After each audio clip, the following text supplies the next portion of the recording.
All right, 38. I think we should start, okay?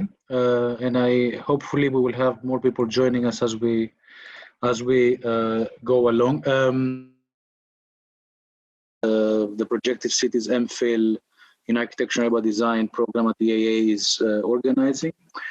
And we decided to do something very specific as a kind of launch of our public program activities this year, which was to invite great friends, alumni of the program, and organize a short, let's say, forum symposium this afternoon to share our ideas and to discuss different methodologies and practices. What we wanted to do as a group of current staff, former staff, alumni, current students, and recent graduates was to somehow discuss individual and collective experiences and methodologies, and specifically to present ways by which the program and its pedagogy has influenced and impacted the practice of everyone talking today. As you can see, the group of speakers is coming from with different, let's say, backgrounds and different ambitions and design, let's say, and academic practices today. So I think we'll have a fantastic, let's say, opportunity to see different projects, but also to see how the legacy of the program exists within the work of each and every one of us. So I'm extremely happy to welcome back Alvaro, Gianna, Sayan, Naina, Wojciech, Ricardo, and Raul. Some of you haven't really left Projective Cities. You have been regular guests or teaching staff. For example, Raul is now on the other side. And I'm very, very glad that you're here in these extraordinary circumstances. But, you know, maybe this is a good thing about online teaching, that we now have the opportunity to connect and to exist in this space from all over the world. I will start with presenting Alvaro, who's going to be the first speaker. I will just say a few words about his background and CV, and I will let him start with his own presentation. So Alvaro Arancibia is an architect, a graduate of the Pontificia Universidad Católica de Chile and of Projective Cities MPhil, and of course a PhD from the AA. Since 2007, he has been undertaking research and practice on the problem of social housing and urban design in Santiago. As a researcher, he received the AA Graduate Prize for Research, outstanding work for 2015-2016 for his PhD thesis, titled The Social Resignification of Housing, a Design Guide for Santiago de Chile. As a practitioner, he has participated in a number of housing competitions, among which stands out the first prize in Architectural and Social Integration, Communities of Different Incomes from 2008, and the first prize in Social Integrated Density Housing Design of 2090 dwellings in Ciudad Bicentenario from 2017. In addition, his practice focuses on commissioned private houses, and Alvaro's writing and design proposals have been published internationally and also has lectured in several universities. Most recently, Universidad de La Salle in Mexico, the RCA, the Bartlett, the AA, and the Pontificia Universidad Católica de Chile. Today's presentation is titled Reinterpretations of the Cité Housing's Formal and Social Diagrams, and I will give the floor now to Alvaro to start his own presentation. I'm very happy that you're here, Alvaro. May I share my screen? Yes. All right. First of all, thank you for the invitation. I have to say that I really miss the environment. So even though this is a virtual experience, I'm very happy to be here and to share my project and research. And even though I won't talk much about research, I will try to link how some of my research arguments jumped into practice.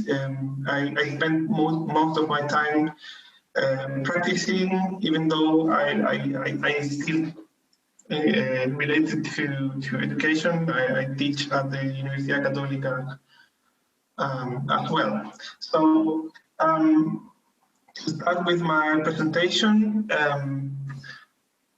I would like to say that a significant part of my work has been influenced by a single building, which is this building called Cité Adriana Cousiño, and the Cité belongs to a very traditional housing solution, which is a row house typical for the first half of the 20th century in Santiago de Chile, which is basically a corridor or a passage, which is mainly housing, and it is an inner block solution that is part of the traditional or colonial grid of Santiago, and somehow it becomes a secondary fabric for the city, introducing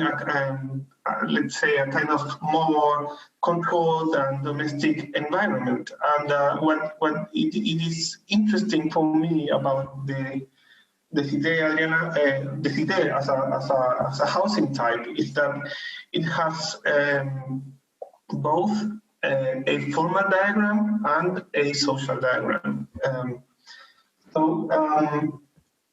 Well, this is the axle, and that shows how, particularly this housing scheme works. And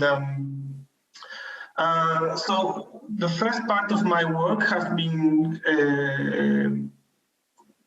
focused on the formal aspects of the Cité, and in a kind of even mimetic way. And the second part is less mimetic and much more related to the social diagram. And when I mean the social diagram, is precisely because of the kind of domesticity that emerges from this very tiny and not very well known housing type.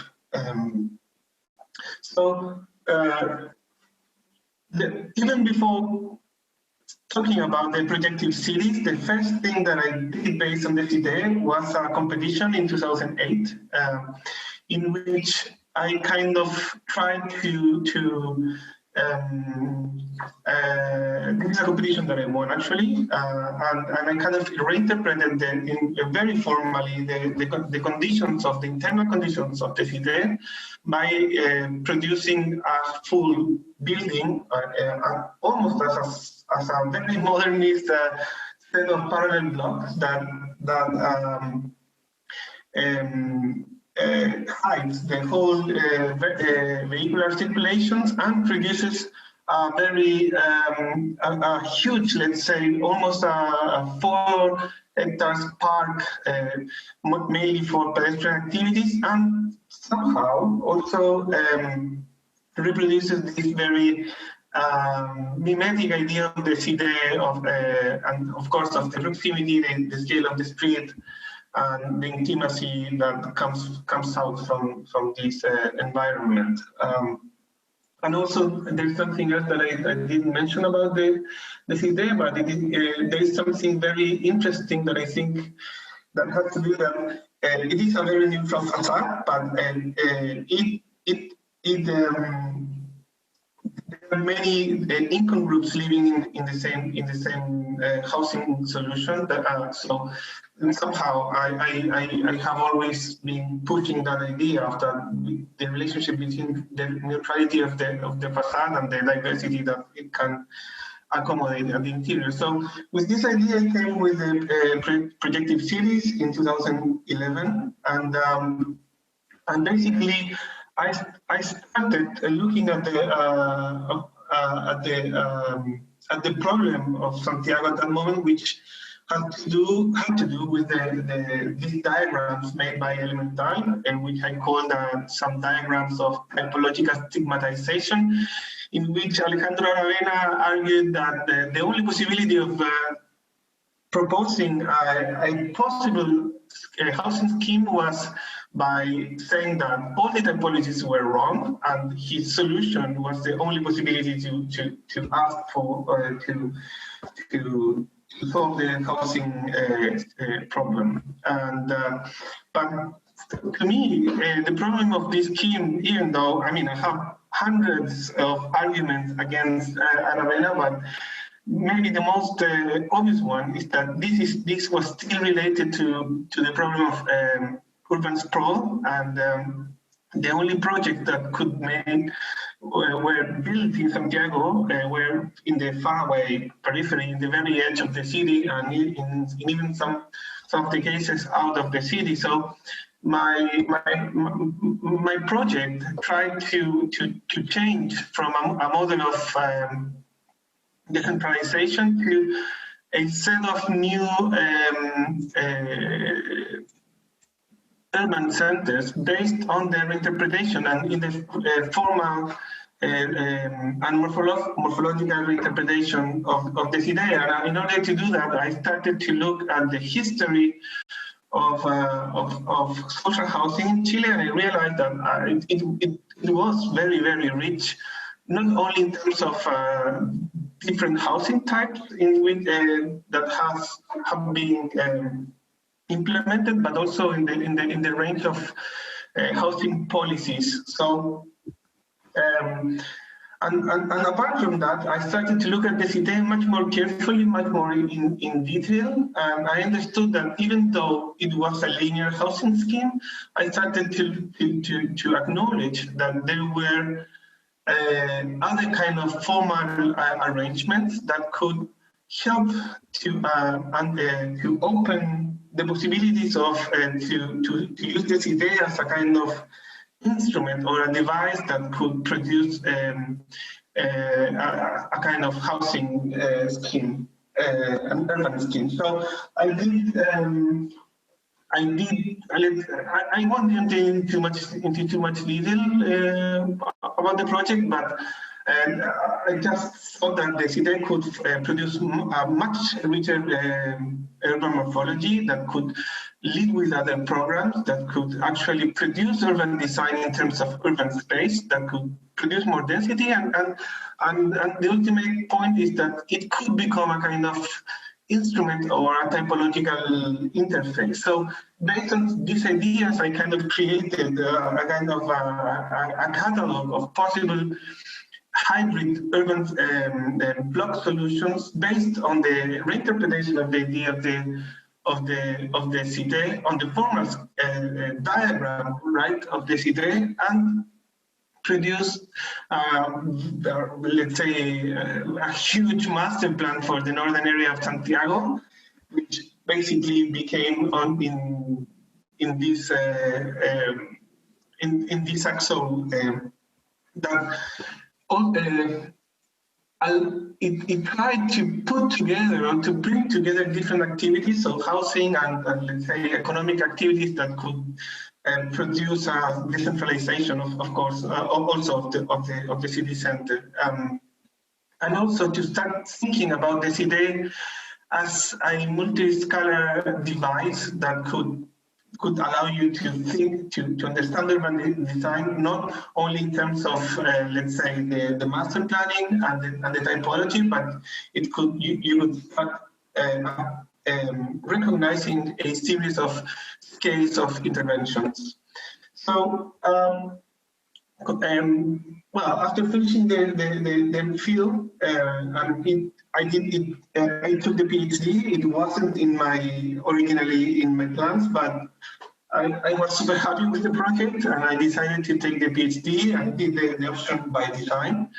and actually trying to continue with this idea of looking at the possibility of producing the kind of intensity that I was proposing in the project, but from a more normative perspective. And even though I don't want to make to tell the whole argument because it can be a little bit complex, I just want to focus on the argument that helped me to continue with some aspects of my practice. And this was basically in the relationship between the dwelling unit and the block. And I started from the argument of Karel Weige, in the book, The Minimum Dwelling, who argues in favor of the compression of the individual living cell. So the dwelling unit should not replicate the bourgeois scheme of a multiplicity of domestic functions, but instead it should kind of decentralize in the urban, let's say, or in the kind of other social spaces and collective spaces. So my idea was to start thinking about the social, how the externalization of social activities could produce new forms of understanding domesticity, and precisely to try to understand, and again, the relationship of this idea, this kind of proximity between the different, let's say, housing units, and what is the role, what is the social role of these in-between spaces, and how they could become or reinterpreted in different ways, but precisely at the scale of the block. As I said, I won't go through the whole argument of the thesis, but I just want to share some of the moves that I decided to propose. And in that sense, I moved from the linear arrangement to, let's say, for more courtyard arrangements, understanding that the courtyard could start to absorb a significant part of domesticity. And I started to look at I proposed then a design guide. So to start to look at different block typologies that could absorb the idea of the courtyard, an interior that could, this is just an exercise that could, let's say, put in any kind of typical block solution in Santiago.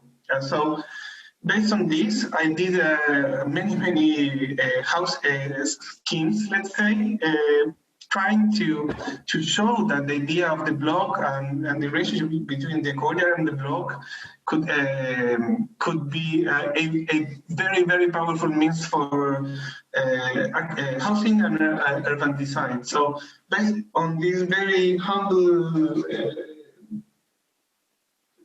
conclusions and ideas, right? There was a very important competition like 3 years ago by the Ministry of Housing, and I departed actually from one of the schemes that I did for the PhD, which was this scheme, and I made this kind of very simple housing block that proposed a very strong internalization of the domestic activities, kind of exposing all the activities that could happen instead of having them outside of the building. It was inside of the building. So the idea, it was a 300 dwellings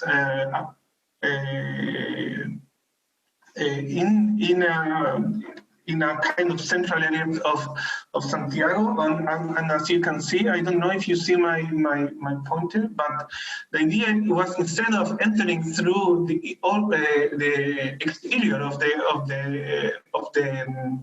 every building, the idea was to force to entering through the very interior of the building to then start to produce the relationship, the whole circulation system within the block, somehow forcing the people to coexist. But at the same time, and I forgot to mention, this was a social integration project. So to start producing let's say, the social assembly, like piece by piece, and not as a top-down exercise. So it was a very kind of bottom-up approach to design. So this was one of the images that I did. I forgot to mention that I won this project, and this project was meant to be built this year, but the Ministry decided to not go through it because of many arguments, but still. So as you can see, all these courtyard blocks produce this very, very controlled idea of interior. The interior was the main intention to reproduce, and somehow, to me, this was still a city, but in a completely different typology. And from the very interior, you can start develop different other kind of scales. The next project is a library. It had nothing to do with housing, but still there's some conclusions that I drew from my previous research, and had to do with how a, let's say, a public program reacts to some of social demands. So this library was in the south of Chile, and in a very, very poor town, let's say, and it was in the middle, it was a kind of threshold that connects the higher area of the city with the lower area, and it was a kind of forced passage. So instead of doing the library as a kind of separate element, I kind of rethought the program in terms of opening the library as a kind of public space, and also producing the threshold or the passage between these two areas of the city, understanding that the library shouldn't be understood as a kind of very formal housing, but actually as a kind of almost as a mediathek in the ground floor, putting all the social aspects of the most social programs open to this kind of like to the buffet of the building, which became a kind of a plaza, and the most formal program was on top. So you could have this kind of very open space on the ground floor, and the more formal aspect on top. The second project that I want to show was a town hall, in which I got the first prize as well. But well, there was some bureaucratic problems that then I lost it, because I sent the plans in a tube and not in an envelope, and it was the most idiotic thing ever. But still, so again, the idea was to put all the most social programs of the town hall in as spread as possible, and to kind of again produce this kind of a courtyard that could put together all these social programs, and as well as the city, let's say, kind of producing or creating all the boundaries of the plot, creating this relationship between the most public, or the transition between the most public to the more private, and even at the interior of the higher building, it worked from a series of courtyards that were put together through a staircase that react to the sun angle. And the final project that I want to show is it's a police station. I never thought about doing something or competing something like this. And to me, again, the idea was to kind of arrange a very complicated diagram. What you see here on the left hand is the diagram of how the program should work, and to me, even though it was quite complex, because there was an administrative part, a part of temporary prison cells and a housing part. And to me, that was kind of similar to a kind of monastery in which you could have, I mean, to me, the goal was to still produce a kind of domestic environment, even though there was a very complex program. So again, I did a very similar strategy in order to produce a kind of ground or almost a row house that could create this kind of interior courtyard. On the one hand, it allows to put together the administrative building towards the street, and to the interior to create a kind of domestic environment. And you see that this is the housing building at the in the general scheme. So again, and just to conclude, the cité has always been a very important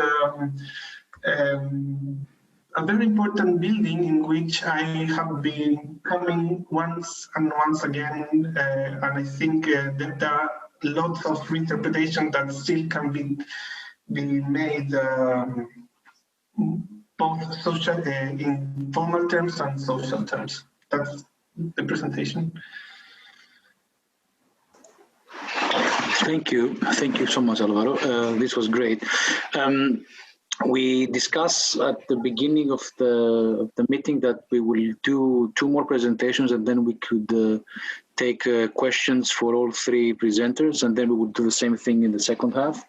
So I would please kindly ask everyone that has questions for Alvaro to keep them for the next, let's say, 30-40 minutes. First, we should hear a science presentation, and then Ricardo's first, and then we can have a conversation for all 3 projects together.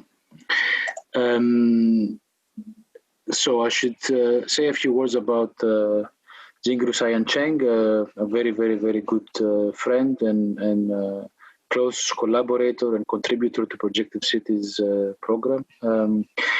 Currently, she's a design tutor at the MA Architecture at the Royal College of Art. She's teaching ADS 7, and she's also a postdoctoral research associate in the same school at the Royal College of Art. She holds a PhD by design and an MPhil Projective Cities from the Architecture Association. Her work on Chinese rurality, domesticity, and the resistance and care in the practice of rural dissolved households received a commendation by the RBA President's Awards for Research in 2018. Her postdoctoral research centers around the idea of the collective, the construct of collective subjectivities, and the socio-spatial design of community.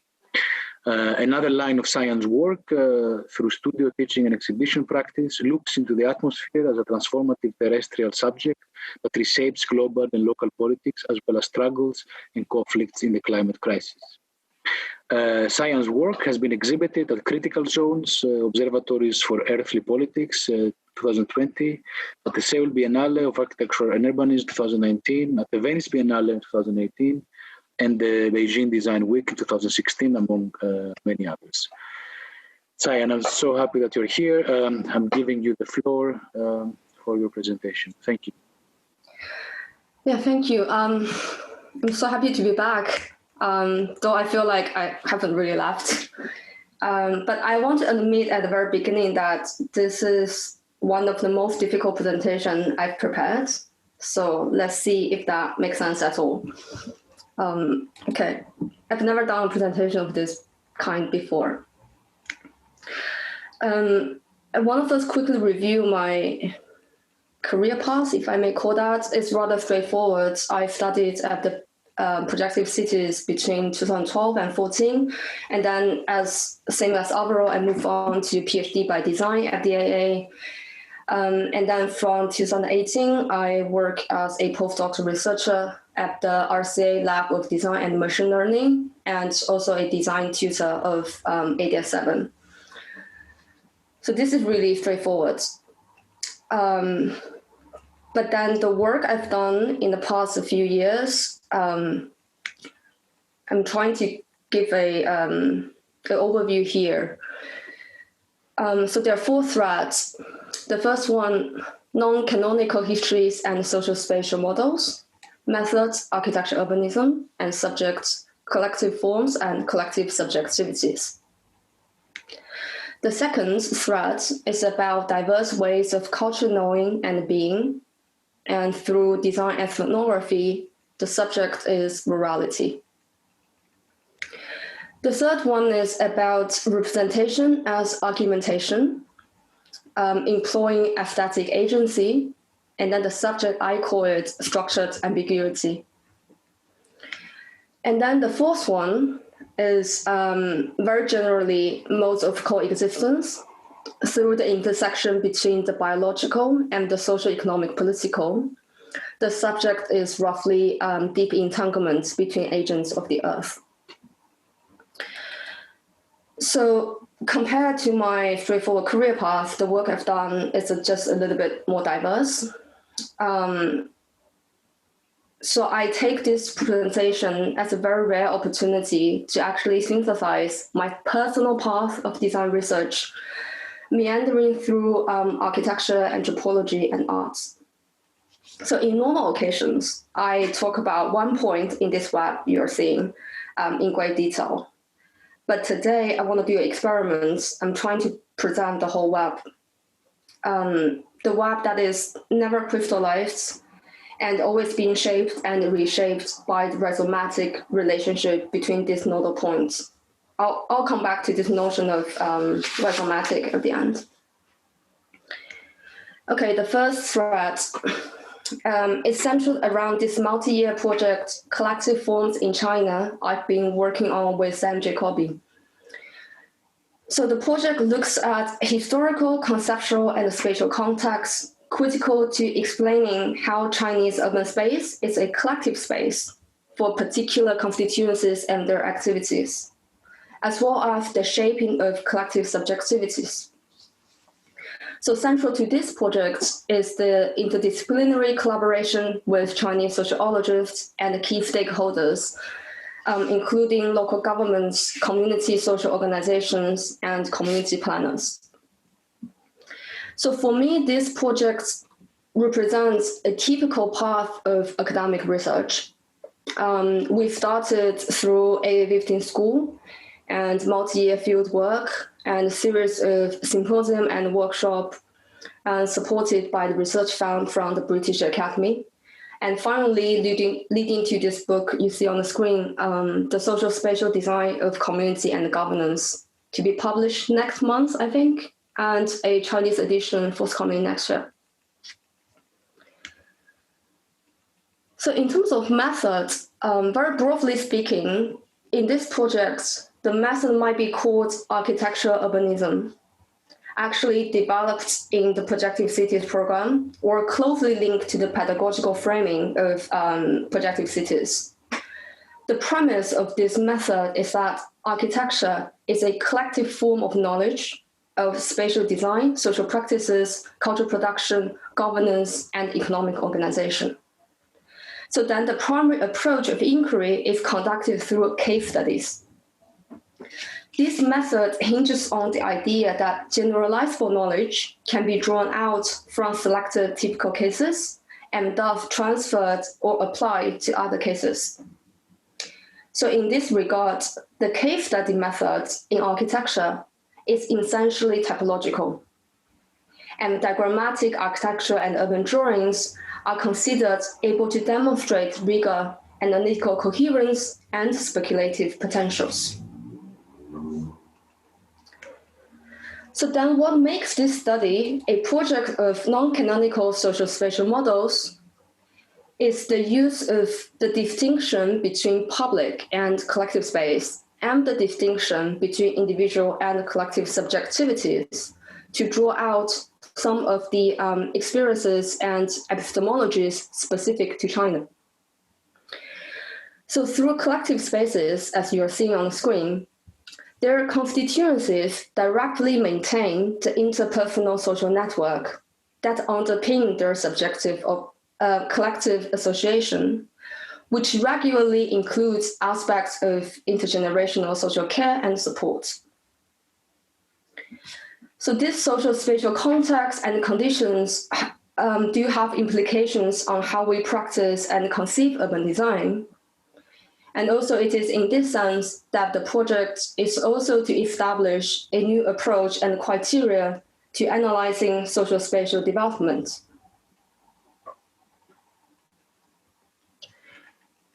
Okay, the second thread is about diverse ways of cultural knowing and being, mainly developed through my PhD thesis.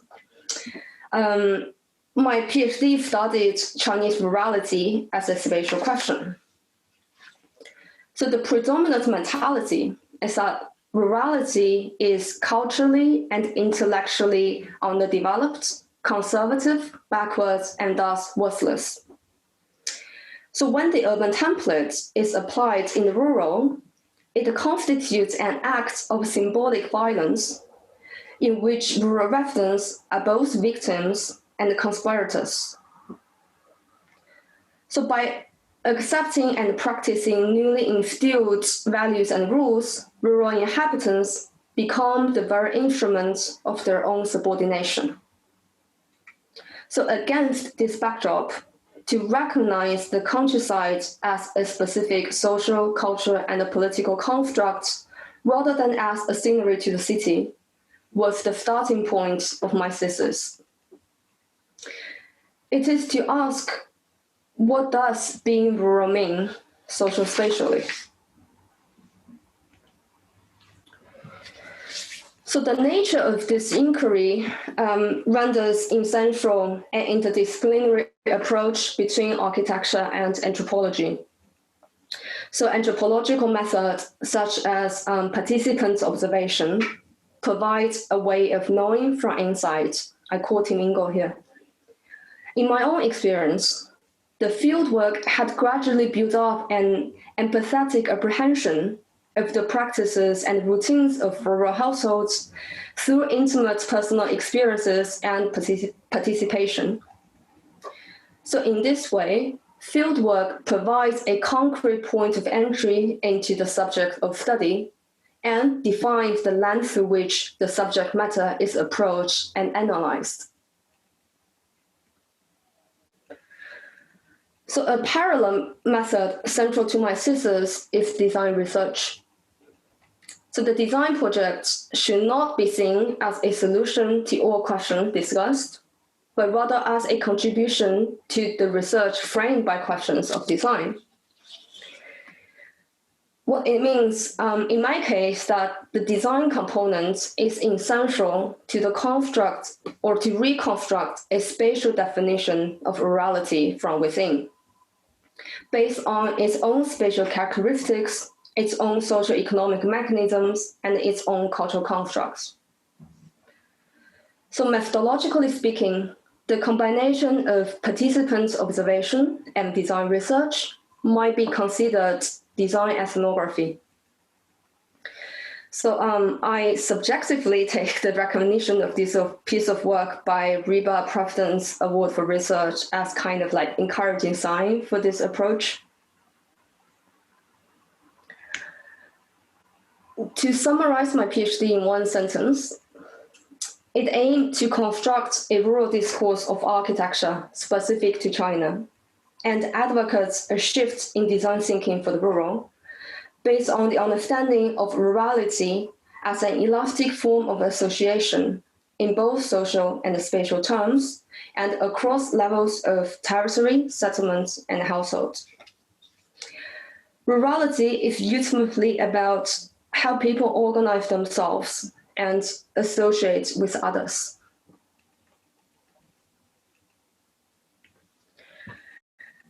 Now the third thread, representation as argumentation, also developed as part of my PhD, but in parallel. For those who are from the AA, I don't know if you might have passed this like box score at the AA reception at some point, but I don't know if it's still there. So this thread essentially explores how a score drawing can be developed as a synthesis of research and a means of argumentation in architecture. The approach of which I call it at the moment structured ambiguity. So derived from traditional Chinese painting, the working hypothesis consists of three principal ideas and methods: juxtaposition, movement and time, and architecture as frame. So in the context of my PhD, the score drawing is a personal journey that I actually took dozens of times during my fieldwork. It is also a conceptual journey that starts from a proposed rural domestic unit all the way to the existing urban center across several scales. This continuous score blends and condenses into a single drawing the urban and rural sphere, the existing and proposed spatial constructs, and people's lifestyles, behaviors, and mentalities. That is the social reality these spaces have produced and may produce. So then by constructing moments of continuation, transformation, contradiction, and disruption in the drawing, the score intensifies the three main threads of my thesis: the rural-urban relationship, core-scalar framework, and research by design. So in this way, it represents one possible synthesis of my thesis.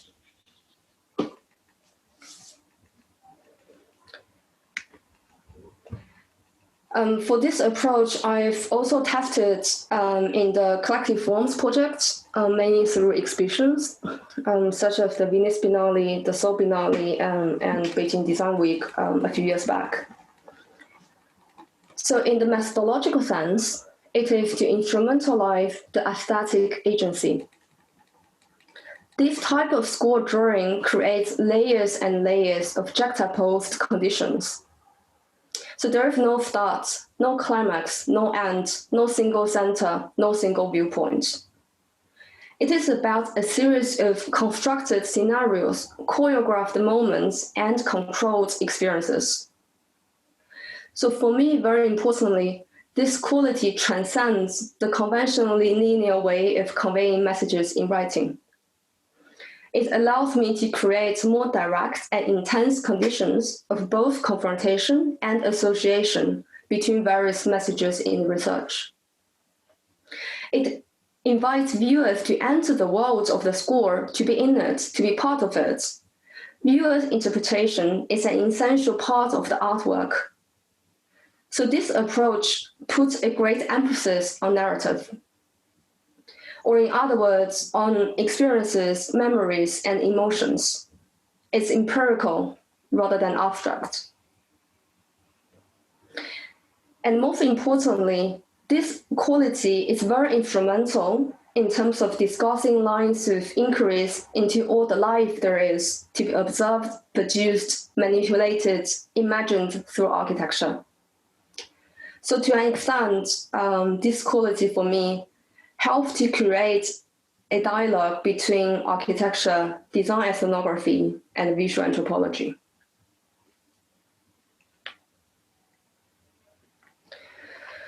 Okay, now the fourth thread. I call it modes of coexistence, but this is just a very broad umbrella term.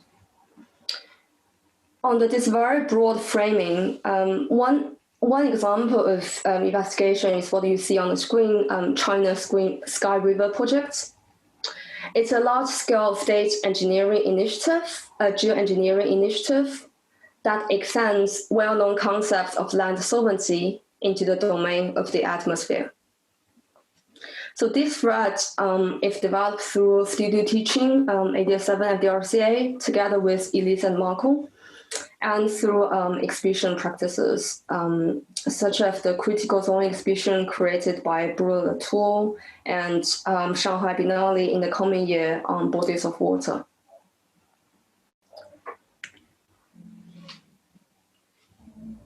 So to think about modes of coexistence, if you think about the connectedness of life, which renders the Earth as a living organism where living beings as well as land, ocean, and atmosphere are all participating agents. In other words, the Earth is not the mere context, commonly called environments, where actions of this agent take place.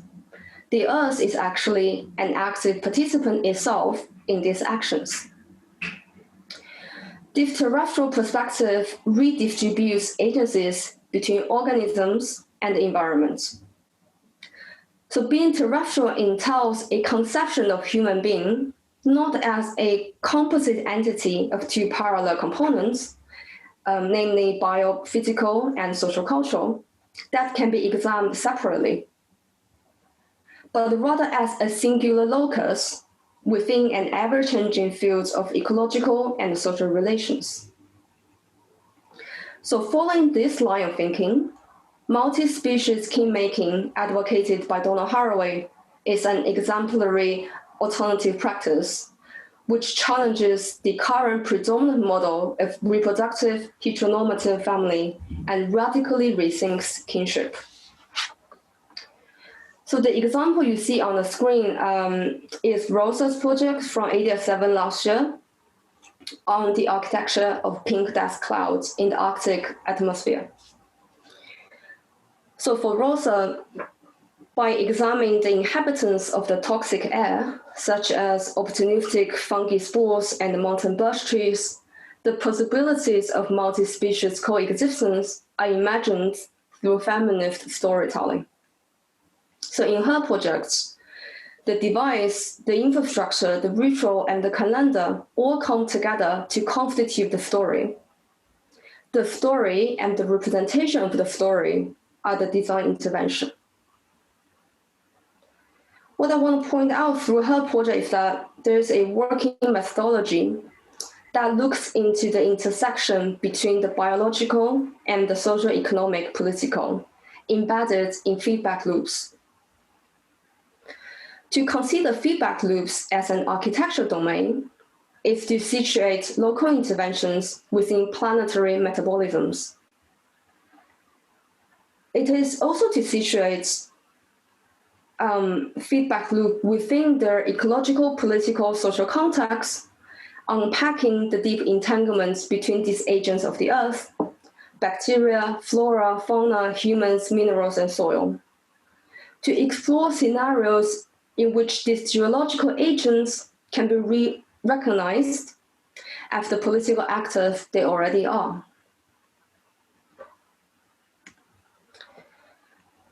So another example, also about modes of coexistence between human and non-human by Michael, also from ADS7 last year.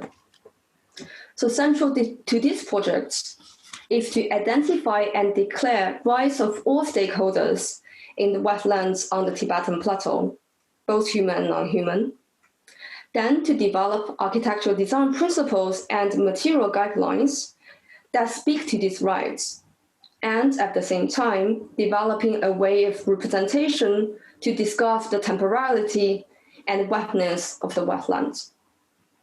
So all of this together shape an alternative practice of architecture, the architecture of decay, that intends to challenge Kennel's knowledge frameworks, value systems of the profession. What is made clear by this project is the attempt to move from human-centric design to Earth-centric design. So now the last example, Nico's project. This one illustrates a parallel method in this thread of modes of existence. It's about the use of aesthetics and image production as a political tool for climate action. So through aesthetic agency, it problematizes and intervenes into the relationship between the problem, the model we use to understand the problem, and the action, which is informed by the model. So this relationship between problem, model, action is fundamental for addressing the obscured links between cause and effect in feedback loops, and indeed between attribution and justice in climate crisis.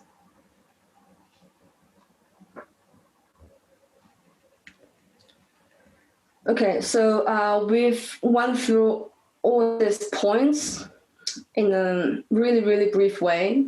So now I will try to conclude if that's even possible. So for the web, this whole web as a whole, on methodological level, the idea of rhizome by Deleuze and Guattari is adopted as an image of thoughts and a means of inquiry. This way of thinking and working does not start from a beginning and origin, a unique principle of interpretation, or all the things that are to make coherence or system.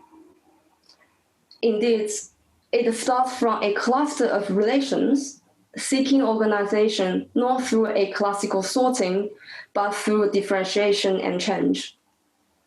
It can be chaotic at times, but can also lead to the discovery of new relationships and new questions. Like, to be honest, it took me a while to adjust to it, but eventually I find an acceptance of this way of working liberating. So as you've seen, my practice as a design researcher does not dwell on a defined subject matter, but there is a consistency under this rather random point, which is a personal inquiry. It is to stay with the unsettling. It's threefold for me. To stay with the unsettling realities of this troubled era, to stay with this unsettling way of thinking and working, and eventually to unsettle the domination of the order constituted as others. So the ultimate questions I seek to explore are: to whom are we responsible and accountable? And what might be the constitutive role of architecture in the production of knowledge, imaginations, practices concerning these responsibilities and accountabilities? So I just started the path alongside with many others and hope more to join. Please allow me to read out the quote here. The assemblage's only unity is that of a co-functioning. It is a symbiosis, a sympathy. It's never filiations which are important, but alliances, alloys. These are not successions, lines of descent, but contagions, epidemics, the wind. So I will end the presentation with this short video clip. Forget the phone calls, look at them in bed. So this is an absolutely remarkable video. Here's a spore germinating in the soil. There's a little bit of time-lapse here. And out comes an amoeba. Now the amoeba start feeding. And they start dividing and feeding, essentially feeding on bacteria until they deplete the bacteria. It's amazing. And it's unbelievable. It's a different world. This is really The protist world. Yeah, the protist world. Yeah. And there's, now that's the same organism, those are the same organisms. Each of those amoeba you just saw. And they start aggregating toward an aggregation center. And they form this sort of slug stage. I'm sure it's reminiscent of organisms you've seen before. But this is Minakatella studied in the sacred forests of Japan by Minaka. So these are now the amoeba that didn't get into the bag. And went multicellular. And so you have this amoeboid mass. And it's dryness that induces the upright development. And so that when you come to it, it's all happening.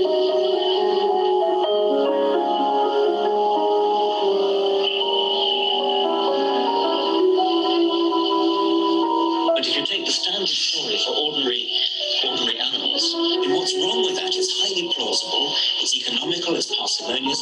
Why on earth would you want to drag in symbiogenesis? But it's just there.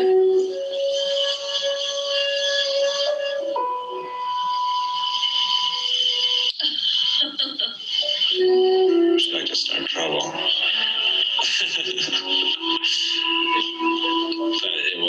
it wasn't trouble without a purpose. Okay, that's it. Thank you very much. Wow, great. Thank you, Saya. This was an unexpected fourth part, but really, really, really fascinating. This is great work. Okay, I will very quickly introduce Ricardo Palmer, who's going to be the third presenter for this first half of the forum.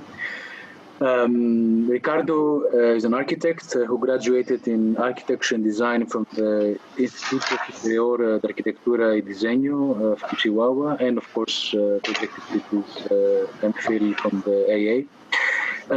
Ricardo has worked in Mexico, Copenhagen, and New York, where he currently resides. His dissertation focused on community-led housing in Haringey. Really, I would say a parenthesis to his CV from my own experience, a really extraordinary project of academic research, but also militancy, I would say. And from that project thereafter, he went on to work on affordable housing projects in New York, and especially in the Bronx.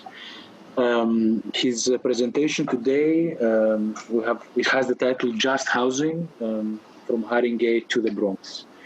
Ricardo, welcome back. Thank you, Platon. Well, thank you again for the invitation. A pleasure to be here. So the presentation follows the following order. First, I will present my thesis project that I did at the AA by beginning with a bit of context, which is important to understand what is at stake, which is the appropriation of public land in neoliberal Britain. In that sense, preceding the housing question is the land question, which is the main battle here with this project. Followed by design, I will just drive through what I did as a response to the research and my readings of the issues at hand. After my thesis, I moved to New York, where I found an opportunity to work on a master plan for affordable housing with the aim to apply what I had learned. I will conclude with this project I led within a New York-based urban design and planning firm, where I also got to work on the early design phases of 2 small buildings for the same project. As you will see, this project is informed in many ways by the research I had done at the AA. The research project took the St. Anne Redevelopment Trust START as a case study, which, challenging a conventional development, proposes an alternative community-led housing redevelopment for the St. Anne Hospital site in Haringey in the north of London.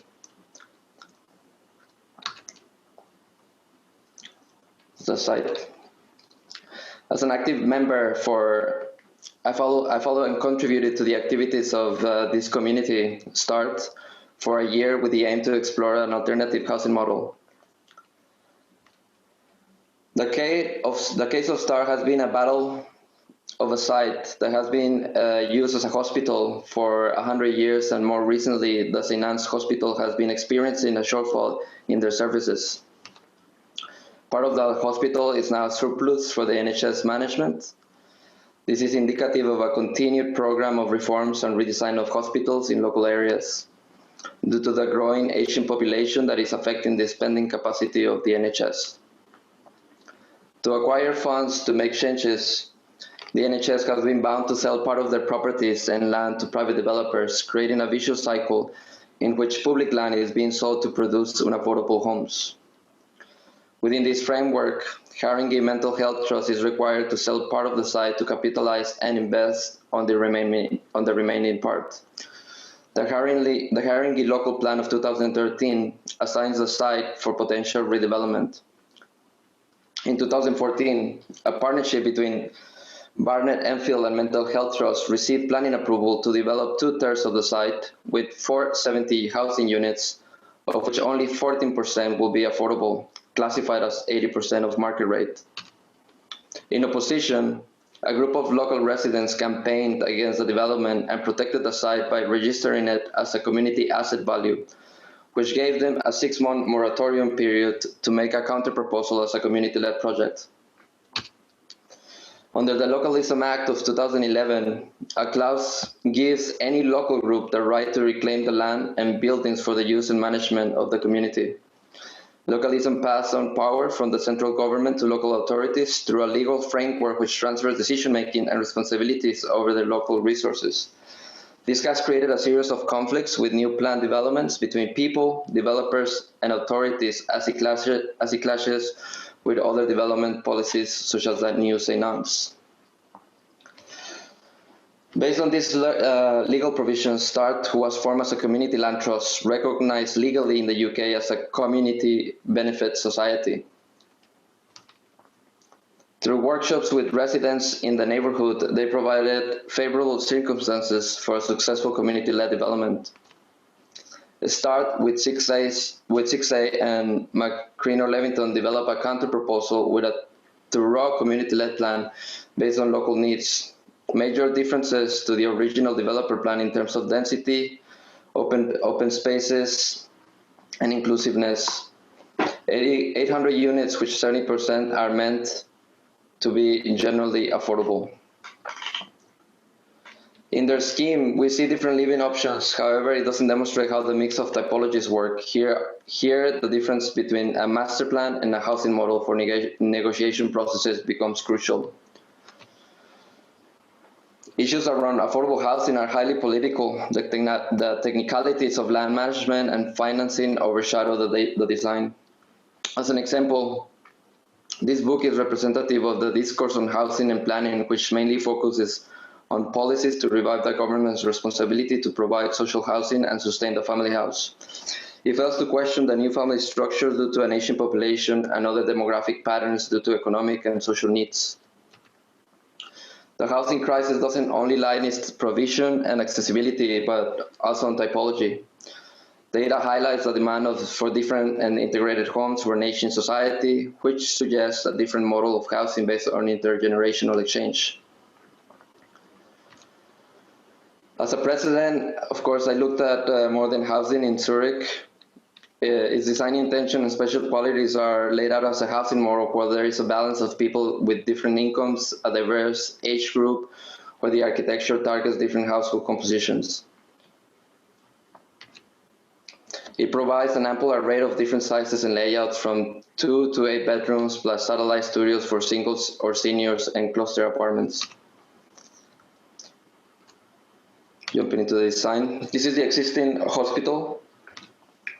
The START envisioned the preservation of 6 key buildings and gardens for community use. This is an aerial view of the buildings. The location and urban form of the site is quite unique. It can only be accessed by St. Anne Road on the north, having a park across the street. On the west, neighboring row houses. On the east, links to the remaining part of the hospital, and on the south, ecological corridor runs in parallel with the railway line.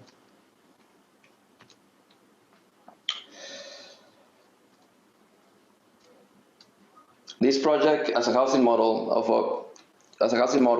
aims to accommodate an intergenerational community through flat types with different grades of sharing that allow housing mobility within the quarter, reinforcing the idea of aging in place, plus common areas complementary to the community.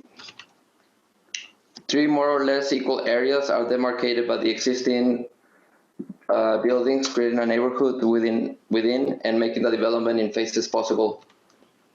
The urban development is a strip configuration of gardens and buildings that intersect at times with the existing buildings. From the individual to the most communal way of living, flat typologies take form in generic slabs to achieve a dual aspect east-west-like condition on each flat. To create enough variation, 4 types of architecture, A through D, produce different sets of single-story flats that vary in size for different kinds of households. In each different levels of sharing occur. Typology D, with a deeper floor plan, is introduced as another architectural type for cluster apartments. The ground floor relates to the services necessary to integrate common areas for its residents and community services for the neighborhoods. In typology A, a three-zone open-ended flat creates two equal rooms on both sides with views towards the gardens. It has the flexibility to create different types with the same grammar. Its access is through a gallery designed to be detached from the facade at intervals to keep privacy in the flat and create terrace conditions for leisure where people can meet. This is an axis of the flats together. Short slabs are 5 stories, while the long ones are 3 stories high. Typology B has a similar axis as typology A. Its main configuration is of 5 rooms where a large open-ended living area is at the center of the other 4 equal-sized rooms.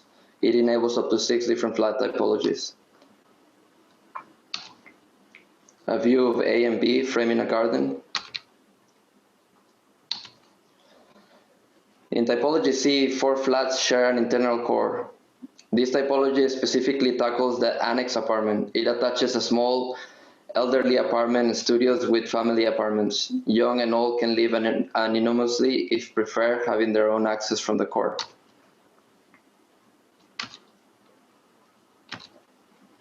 For typology D, I look at the cluster apartment in which small independent equipped units around commons share areas from a large flat.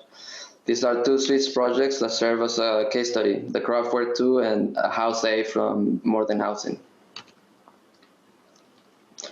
In both cases, this involves living among several generations, which in turn generates an economical, physical, and emotional support for the inhabitants, a scheme that enables the possibility of living together beyond the boundaries of the traditional nuclear family. Kraftwerk 2 concentrates one big open space at its center, while in House A, we see detached units and fragmented shared areas. Similarly, for the START project, a simple system allows both scenarios, arranged as one big apartment of up to 8 fully equipped units with their own bathroom and kitchenette. 6 possible solutions make up the common units of 1 and 2 bedroom units that share common areas. This is a view from the smallest unit. The cluster apartment enables to live in family association without kinship ties. It's a scheme where cooperation between the inhabitants is required. This is an image from the area looking into the living area in one of the units. Old plans. The building with a very simple grid facade that contrasts the variation of the interior layout.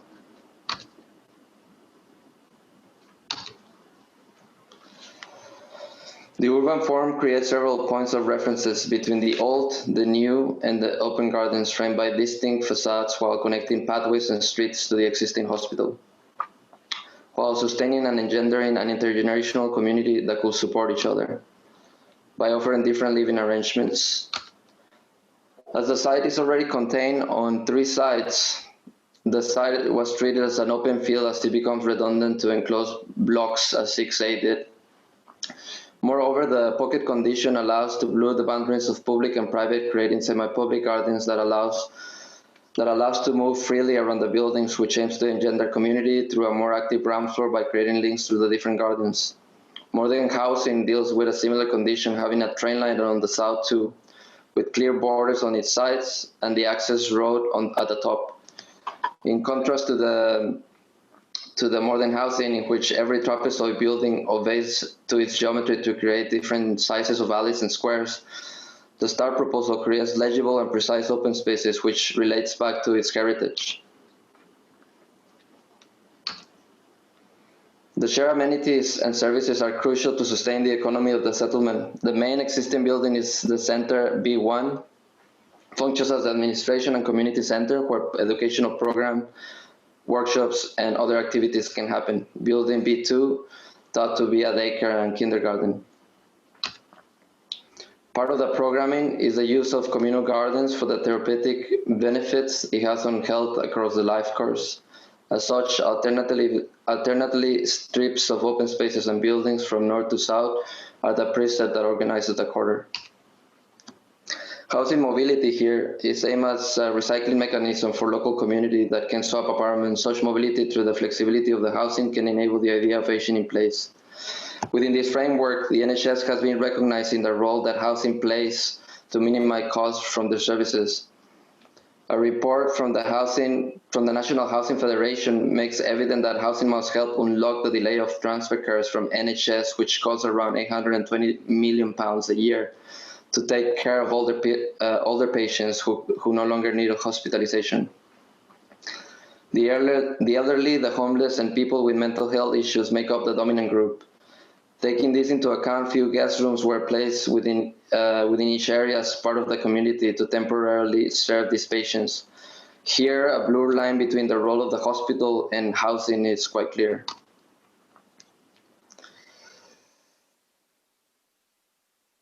To conclude this part, the question is no longer about who is suitable to deliver and control housing, such as the state or the private sector. The question is what the objective is. What is the added value of the alternative project? Community-led housing comes out of the failure of the market and policies around housing. It is a third sector that intends to fill the gap. Finding alternatives for rent control is what constitutes and legitimizes community land trusts, whose goal is to put the land back to the benefit of a local community to pursue genuine affordable housing and other forms of living in community. The difference between a cosmetic participatory process of a community in urban development and community-led is the control that the community group aims to have on the outcome of the project. As I was concluding this dissertation, the actions of START made the headlines on May 2018. Greater London Authority bought the site, the St. Anne Hospital site, with a new fund of £250 million, with the intent to build 800 homes as START proposed, of which half will be affordable. The project went through a tender process where START got control of 50 units. This new chapter in START started right when I left London to go to New York. So now we're in Stevenson Commons in the Bronx, New York. Right after the AA, I got to work on a master plan of an affordable housing project in the east of the Bronx that aims to deliver around 650 homes. The site is located in the east of the Bronx, north of Manhattan. The area is a residential neighborhood of predominantly white-collar middle class with several social housing projects from the 60s and 70s. In fact, the site has already 950 units from studios to 4 bedrooms. It's framed by a big courtyard. It's framed by a big courtyard with 237 parking spaces at grade and 4 tennis courts. It's a project from the 1970s conceived through a Michel Lama program that still provides affordable rental and cooperative housing to moderate and middle income families. As you can see, the Stevenson Commons sits on a super block. The site has an R6 designated zoning. R6 districts in New York can range from medium density neighborhoods with a diverse mix of building types and heights to large-scale tower in the park developments like this one. A great amount of buildings are straitjacketed by zoning regulations, unlike the UK, where planning decisions are taken on a case-by-case basis and granted almost exclusively by local authorities. So this is the existing housing project with the 3 towers plus six six-story buildings of flats. The brief asks to expand the Stevenson Commons by using the remaining part of the land. It is projected to be mixed income housing through a cross subsidization while keeping all existing units on rent controlled. The master plan process is required to undergo a uniform land use review procedure called ULURP. ULURP is a standardized procedure whereby applications affecting the land use of the city are publicly reviewed. This timeline shows some key housing precedents in the Bronx that follow the lineage of American large-scale urban renewal schemes. In certain plots, due to zoning, typically all housing projects in New York take the most conventional, ubiquitous, double-loaded corridor as it is the most effective in financial terms.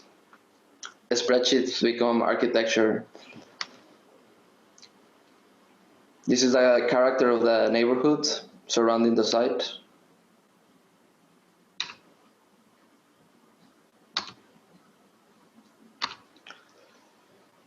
So, starting with the figure ground, how can we design a super block without compromising the possibilities that a traditional street enables?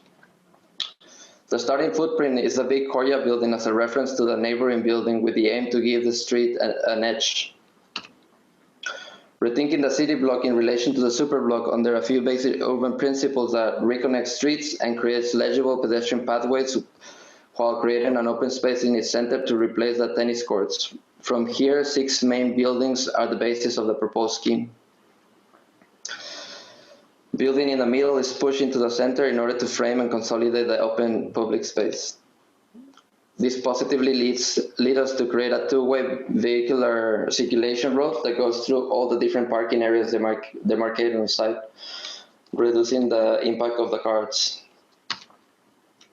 The massing of the northern building is readjusted to accentuate and establish a central space, creating hierarchies between a link network of open spaces, creating a compact urban ensemble where the facades of the buildings frame the gardens, corridors, and streets. Links are created through different gardens, which could vary in its landscape and programming. These are early massing models seen from the south. The 3 bigger buildings on the north are projected to be rental building as income-restricted housing, with studio apartments to 3-bedroom apartments. On the bottom left corner, a senior building is proposed, and the lower buildings are co-ops to be sold. These 3 types of buildings have their own financing programs, and that's why it's divided in this way. The west view, as you can see in the massings, the new proposed buildings relate in form to the existing. The north, the east, spaces in between the buildings. This is an axo showing the urban form, the landscape, and the public open spaces adjacent to community amenities in blue that relate to the ground floor. Heights and the overall massing in relation to its context. It was important for the community to respect the neighboring heights. This is the site plan. As we can see, the six buildings, B1, B2, B3, B4, and B5, and B6. The 3 main intersections of the pedestrian street that was created. This is an illustrative massing of the overall scheme. Here you can see the massing, how the massing steps down to meet with the lower neighboring houses. So that fits in the context. Where these two highlighted buildings I got to design. These are meant to be co-ops for sale with a basic unit mix of 1, 2, and 3-bedroom apartments. 2 different architectures. B5 is composed of 1 and 2 bedrooms, while B6 has a 1 bedroom, 2 bedrooms, and 3 bedrooms. Although the apartments seem generic, this was a big step in introducing this uncommon type of building made out of segments in New York. Typically, you see these type of segments in infills, but never like this, when you can arrange them next to each other and make them look like one building. The building code allows to have a single means of egress without an elevator up to 4 stories, which allows to have 2 apartments per floor, with dual aspect, which stands in contrast with the double-loaded corridor type. You can see the similarities of these typical plans from the STAR project. So the ground floor, typical floor. The different architecture is also reflected in the articulation of the facade. Simple lines and grids make up the composition.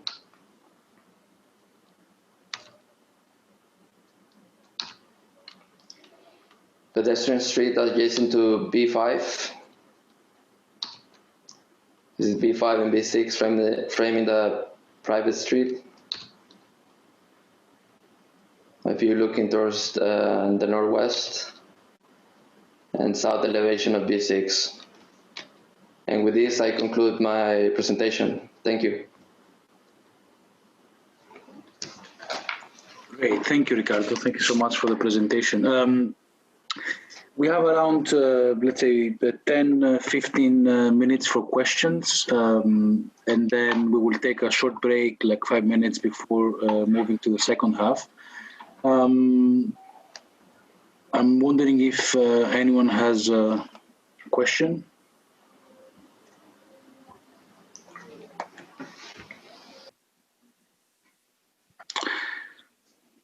I'm not entirely sure how to do this.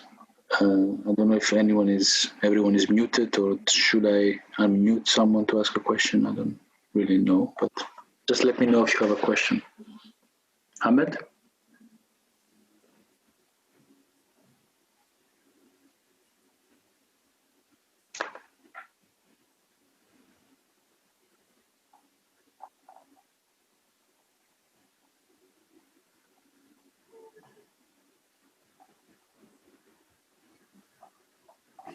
Okay, now I'm muted now. Okay, great, yes. No, I enjoyed a lot. I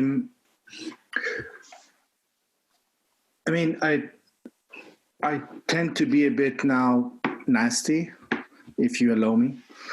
So, and asking unaskable questions. Let's say the three guests. I would like to know what architecture is for them, because we saw three attempts to take a baggage from the projective city experience and then to extend it to their own practices as an architect practitioner, academics. But then at some point, I was a bit confused whether the idea of architecture remains the same in its clinical understanding at the AA and in the projective cities, and in other forms when it's arrived to practice or other forms of teaching and experimentation. So I wonder if we can discuss about the agency of architecture here, or if we are talking about the same understanding of architecture. To whomever wants to jump in. I don't know. I mean, Alvaro, Cyan, Ricardo, who wants to answer this? I don't know. I think from my experience, I'm coming back to practice. I think it is really hard to pose the problems, for example, from a puristic standpoint, and even like to talk from a typological perspective. But I don't know. For me, it has always been about creating an argument for producing some kind of social relationships, some of to produce some kind of functional relationships, but without necessarily using or talking in academic terms. I mean, for me, it has been really hard because it's easier to give a proper theoretical argument, and instead of talking with a policymaker or with someone from the Ministry of Housing, saying, but you know what, this kind of typologies and and modernism and so on. I mean, it is some kind of people that it's really, really hard for me, and I think even now, for example, I'm working with a huge real estate developer who doesn't care about any kind of discourse, but he has understood the power of, for example, some typologies to work in much better way than others. And I don't know. I think I'm talking from a very, very personal perspective, and so I think sometimes you can talk about architecture without necessarily saying that you're. I mean, without being a purist, or is this like I don't know, architecture itself? I think it's kind of hard, you know. No, I mean, I was. Of course, I think we haven't met in person, so to me it was the first time that I was going through your presentation, and I enjoyed it a lot. But at the same time, I was thinking, do I need to connect directly what you experimented with in social and spatial relationship within the city that you described to your, I don't know, to your design to the police station and the architecture of prison, or there are two different, let's say, area that you will discuss it separately? I mean, are they talking about the same idea of architecture, if you like, because you are the author, or you are the, let's say, the mind behind it, or they belong to different periods, practicalities, the ups and downs of the practice, etc., etc. The same for Sion. I mean, the whole 4 phases that she described, it was amazing to see how she navigated through the phases. And then the question was, are they necessarily need to be read as a continuous line, or they are autonomous by themselves, or what is the added value of, let's say, creating this meta-narrative, if you like? I mean, there is no critique. It's just, I'm just opening up a bit of conversation to also see, because what was very shared and very enjoyable to listen, and I think we will also hear it from the other presentation, is that talking about or thinking about Projective City as a kind of methodological platform, as a kind of incubator of thought, or a kind of working together that can help us, help the students, future students, past students, in a way to navigate through certain problematics. Not necessarily through one way. It's not about housing, it's not about line drawing, it's not about necessarily typological understanding. It includes many things, but more and foremost, I think, is a method of thinking, probably. And in that line, it was very interesting to see how you three took that and developed it in your own practice in a totally different way and totally amazing and interesting way. So I wonder if there is a need to formalize this kind of line of mutation of this experimentation, or no. I mean, we are living life in different phases, and each phase require its own, let's say, framework, if you like, ideological, I don't know, practical, professional. Yeah, I guess I can respond. I think for me, it's definitely not a line of development or transformation. As mentioned in my presentation, I see that as rhizomatic. Probably that's the best word to describe it. Like the view of architecture I developed in Projective Cities is still that architecture as a collective form of knowledge. Spatial knowledge, social knowledge, cultural production, governance, economic organization, all of that. I still hold this view. This is actually this is like the solid ground I stand on. And also this line of understanding, I've been working on this with Sam for 8 years, so it's always there. Other threads of work, it's more, for me, is to understand architecture more as a synthesizing tool of thinking or thoughts. It's like we use our spatial sensibility to reimagine and redefine what is possible, or to construct a material, tangible vision, a vision that people and other creatures, non-humans, may live in one day. So for that definition, for that notion, what architecture does is not so different from what hardware does through storytelling. Yeah.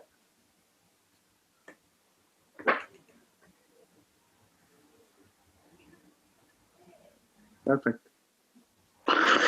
Great. I only have a minor comment that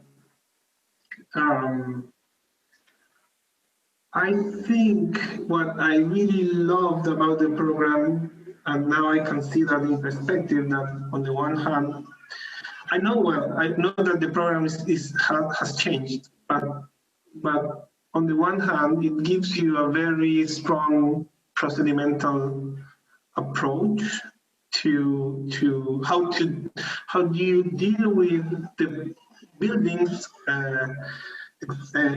examples, and how do you work with them, and that's one thing. But the other one, and this relates to my first comment, is that the program asks for a much deeper understanding of what architecture and buildings do. And that is much hard, and this answers or ends or completes my argument that maybe later is harder to explain, but it's something that I feel much more comfortable and also much more fascinating about the power of architecture. I mean, because at the end it's something beyond form, and I think those polar aspects of the discipline are very, very important to me. Great. Thank you. Are there any questions? Ricardo, sorry. Yes. Yeah, maybe I'll just add to the conversation, and especially about the agency issue. I think to me, what I've learned through these past years is being at the AA and doing the Projective Cities program is always this dichotomy of praxis and theory. This issue of having a theoretical discourse that tries to have reality in parallel to the discourse, rather than having reality or theorizing from reality. And this is something that I struggled a lot when I was there. When you have a project that it could be more of a theoretical vision, a theoretical project, or something that is actually grounded on reality. And maybe for the what is the agency of architecture? I think the agency for architecture lives in these two worlds, and it's always a dialectic between these two. That's all I wanted to say. Great, thank you, Ricardo. If there are not any more questions, let's take a 5-minute break, and we will meet again here, starting with Naina. Okay, see you in 5 minutes. All right, great. So let's start, and then yes, whoever wants to ask a question, you can just raise your hand, and we can do it. So I'm very happy to introduce Naina Gupta, which I know her for many, many years now. Naina is an architect with a BArch from India and an MArch and an MPhil from the Architecture Association. She's currently completing her PhD at the AA, and her research is titled A Curious Constellation, an International Sensibility and Modern Architecture, that departed from her MPhil dissertation titled Palaces Without a People, Constructing a Post-National Forum, which was done in our program. She has practiced as an architect in India, Singapore, the Netherlands, and Russia. And between 2015 and 18, she taught a unit at the Aarhus School of Architecture in Denmark. Naina, I'm glad that you're here, and please take the floor. Thank you, Platon. What I want to talk about today is what Projective Cities left me with, which is, and because of the talk today, I can actually look back and understand, because I think it took me a while to even understand what projective cities was about. And one of the more difficult things was this term, the agency of architecture, which Sam used to use a lot. I studied in projective cities with Sam Jacoby, and he would use this phrase, the agency of architecture, a lot. And I constantly asked him what he meant. And that was when I was introduced to the writings of Robin Evans. And that turned out to be quite, and this is one of the details in one of Robin Evans' essays, which turned out in a way to explain to me what agency of architecture could mean. It's a detail of experimental cell partition walls for a penitentiary. And it basically what it does is it questions the difference between transference of sound between one cell and the other, and the transference of intelligible communication. And the figure 4, which is the little box over here, is apparently the most ideal cell partition design, because it allows all sound to pass through, but it completely garbles communication. So it was the perfect one, while the others, they allow either sound to pass through or they allow words to pass through. And this is what Evan really says about why it is not an acoustic problem, but how it actually is more a question of the scientific destruction of information. Now, separation and solitude were two very different things being investigated at that point in prison architecture. And it was argued that voice was contagious, so they wanted to limit people's communication, but it was also understood that complete lack of sound was maddening. And I would argue that the architecture, or the sort of experimental cell partition walls, posed the question of what it actually meant to be isolated and what was its purpose. And that is how I understood what the agency of architecture was. And how I kind of define it is by power or agency, I mean the use of architecture to further a particular course of action related to a prevailing order, and equally, and which is very important, the use of architecture to challenge that particular order. And I think that was what I began to understand what we were doing at Projective Cities.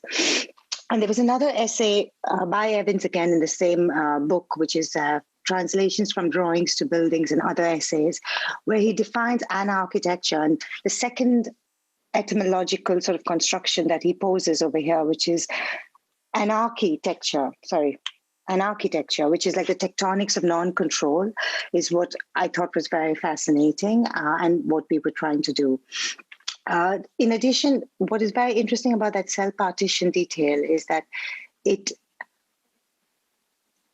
limits actually enable human agency. So while they were happy to stop people from communicating with each other, prisoners soon discovered that they could make a tap code that would get transferred between the walls. And then that is how they could convert even sound into a sort of alphabet. Interestingly, that became almost an international prison alphabet that all prisoners seem to have known about. Now, in addition to understanding projective cities, he was also Robin Evans was my gateway into understanding Foucault.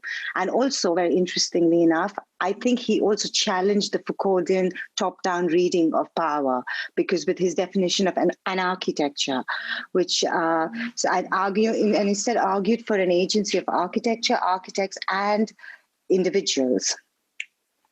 So the other thing that we definitely read together, if I'm not mistaken, or I read it at least, was the essay from Translation from Drawing to Building, which was a very important instrument on how we did research at Projective Cities. And it kind of continued well into my work up to even today. So basically, I would think that the work that I have done ever since, which actually stemmed from the first term of Projective Cities, is what I would call constituting an audience. And this was like one of the first few exercises we did. We basically, we had to typologically research 5 case studies, and there were the analytical drawings that we had to make and pose a research question and have an argument for it. And I decided to study theaters, which was where the idea of constituting an audience came from. And this is one of the more it's a Lina Bobardi theatre, and over here the details actually become very important because it's quite a small space. So you actually start understanding a little bit more of how she saw the importance of detail and how it was related to the idea of intent. So my research primarily looked at the International Criminal Court in The Hague, and it argued for the construction. And this was like the constituency in the international zone. It's basically any international player. So when I meant international, was intergovernmental organizations, NGOs, multinational corporations, large institutions, research institutions, etc. And then I basically proposed a sort of forum that would connect the International Criminal Court to existing civic sort of institutions like the Town Hall and the Ministry of Justice. And the design was, I mean, when I look back at it, it was rather simplistic and it didn't have the sort of the many ideas, but it did kind of take ideas about the theatre and talk about constructing a space where there's confrontation, there is antagonism, and basically challenging accepted ideas of what a civic space is.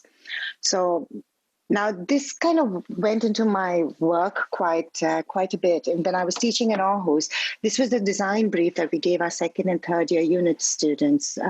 It was based on the Dionysian theatre, and the primary research, not the research, but the primary question the design asked them, or the brief asked them, was, what is the role of architecture in relationship with the director of the theatre, or how does architecture or the space actually help to redefine the content and the form of any sort of performance that the theatre director would imagine? And while I departed, as you can see over here, but especially in a preparation phase 3, we had case studies and design question, which is like really taken from Projective Cities as a sort of method. I think though I departed from Projective Cities, there was also this idea that it was the primary toolbox, because we added a lot more things. Like I would let my students play with methodology far more. So here the students have kind of taken case studies which was the Lina Bobardi and the Wiley Theatre, and they've used they've tried to construct a space with this like a juxtaposition of synoptic view of theatres and a fragmented view of theatres, but their own methodology actually departed from reconstructing a model of the Dionysian theatre and then breaking it up in particular ways. Here, Trina was far more interested in immersive space. So though she did the case studies, I think she kind of abandoned them somewhere. And she used the Dionysian festival as a way to critique architecture as a commodity of consumerism, so as to speak. The other thing that in this particular brief, because in Aarhus we used to have a research semester and we used to have a design semester.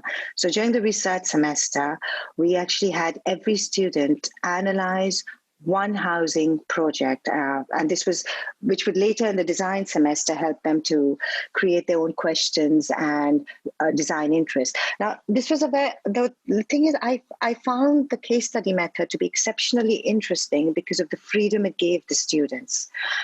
We got so much variety. They were really upset to have to do the case studies, which was really strange. They felt like they were being dictated to, but once they kind of went past and they realized that every single project had a different perspective, they were more open to it over time. And in this particular research project, as you can see, we also had to teach drawing because we're talking about second and third year students. So though we had the typical analytical drawings, we also kind of introduced the idea of what we call material metabolism, where we said, can you actually find a detail in the building that expresses the same intent that you have found out in the economic or political narrative that you have researched. So we really played, so we took I took stuff from Projective Cities and I used it a little bit more. And to be honest, I found it a very interesting tool because it doesn't have to be only used for buildings. I mean, I've used it in a workshop to analyze and redesign magazines. So we did a 3-week workshop where students actually were given existing, like, from the archives, we chose a certain number of magazines, a certain like Casabella or Domus, and then they were asked to analyze it. And when we meant analyze it, they also had to analyze it not only for the content, like who's written in it, who's the editorial board, what part of architectural discipline did they try to, what role did they play in constructing the discipline, but also analyze the magazine as an object, measure it and see how the design of the magazine was related to what they were trying to say as in their content. And then they had to redesign the magazine. And this is one group of students who decided to redesign Abitare to be more like a Life magazine, a weekly magazine, much cheaper, available in newsstands, completely change the audience for the time, change the kind of advertisements. So I thought it was a very interesting method. And then I personally used it a lot to also analyze texts. So this is my analysis and drawings of Kafka's The Trial, where once you start doing these drawings, you kind of understand architecture, or the architecture that Kafka used as not simply a setting, but it's almost the protagonist. It tells you it completely changes the story and the way that you read it.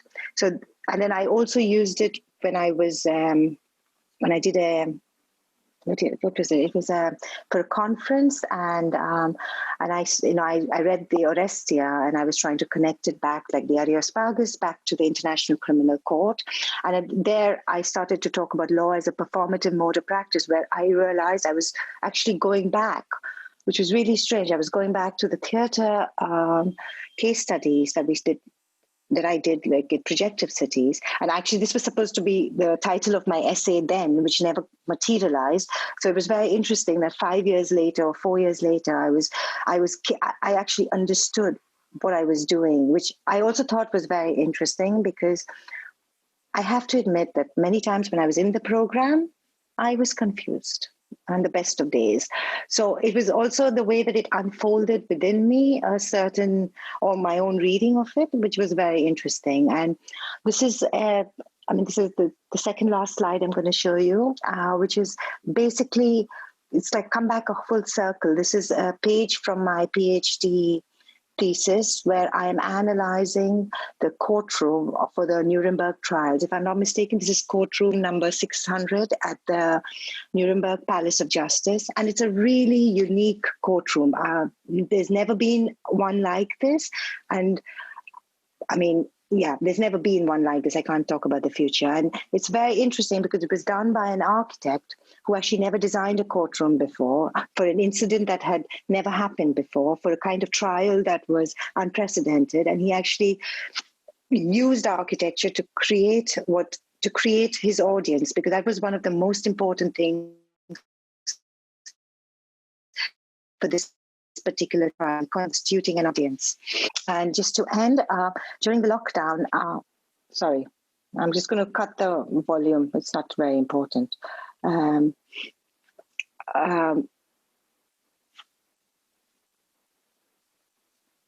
So during the lockdown, I basically took my thesis, and for the project review that we have every year, it was the first time we had an opportunity to do whatever we liked. And I converted it into these miniature books, and I basically made a little installation in the communal gardens around my house. And it was a very interesting moment because one, I was forced to use whatever material I had at home. So there was an engineering problem. Second, I had to make something that was going to be viewed by people who are not necessarily architects. And third, it also helped me to kind of disconnect from the usual method of presentation, where I only talk about my work as if it is, that's all that matters. While actually there were far more bigger issues that the thesis was trying to address. So this installation, in a very bizarre way, actually helps me to write my conclusion. And yeah, that's all. Thank you very much, Platan. Great, amazing. Thank you. Thank you, Naina. I think your presentation following, I guess, followed by some others, there will also open up another thing that we would like to talk about today, which is the relationship between, let's say, individual projects and research projects with teaching and other types of academic work. I mean, we kind of had this conversation before in the previous session about practice. I think we can go back and all of us together discuss a bit more about the way the program and all of us as individuals being influenced by each other, we're able to formulate a particular, let's say, not singular, but kind of a pedagogical ethos, which is different for each other, but in a way finds many similarities and common, let's say, practices and questions. So having said that, I would give the floor to Raul. I'm very happy that he's here. I mean, I see him very often since he's a faculty member of the program right now and a very close friend and collaborator. He will talk about housing as well. His title is Housing Systems. And I will just briefly say a few words about him. He's, of course, an architect and researcher. He studied in Barcelona, in ECHAB, and in Madrizio before coming to our program in the AA. He's currently a tutor in the program, and since 2013, he has been running his own practice, focusing mostly in public and cooperative buildings. He's also a PhD candidate at the Royal College of Art and a member of the collective Arquitectos de Becerra in Barcelona. Raul, nice to see you again this afternoon. The floor is yours. Thank you very much, and very happy for the invitation and the opportunity to explain a little bit how the work in Projective Cities continued afterwards. I totally share Hamed's point previously about Projective Cities as an incubator of thoughts and ideas. That's precisely what I want to explain, how in my case, in the field of professional practice, how some thoughts that started in Projective Cities evolve beyond that. So the entry point for the explanation is this moment, which is Projective Cities term 3, for those who are not familiar with. There are 3 terms in the first year and 2 terms in the second one.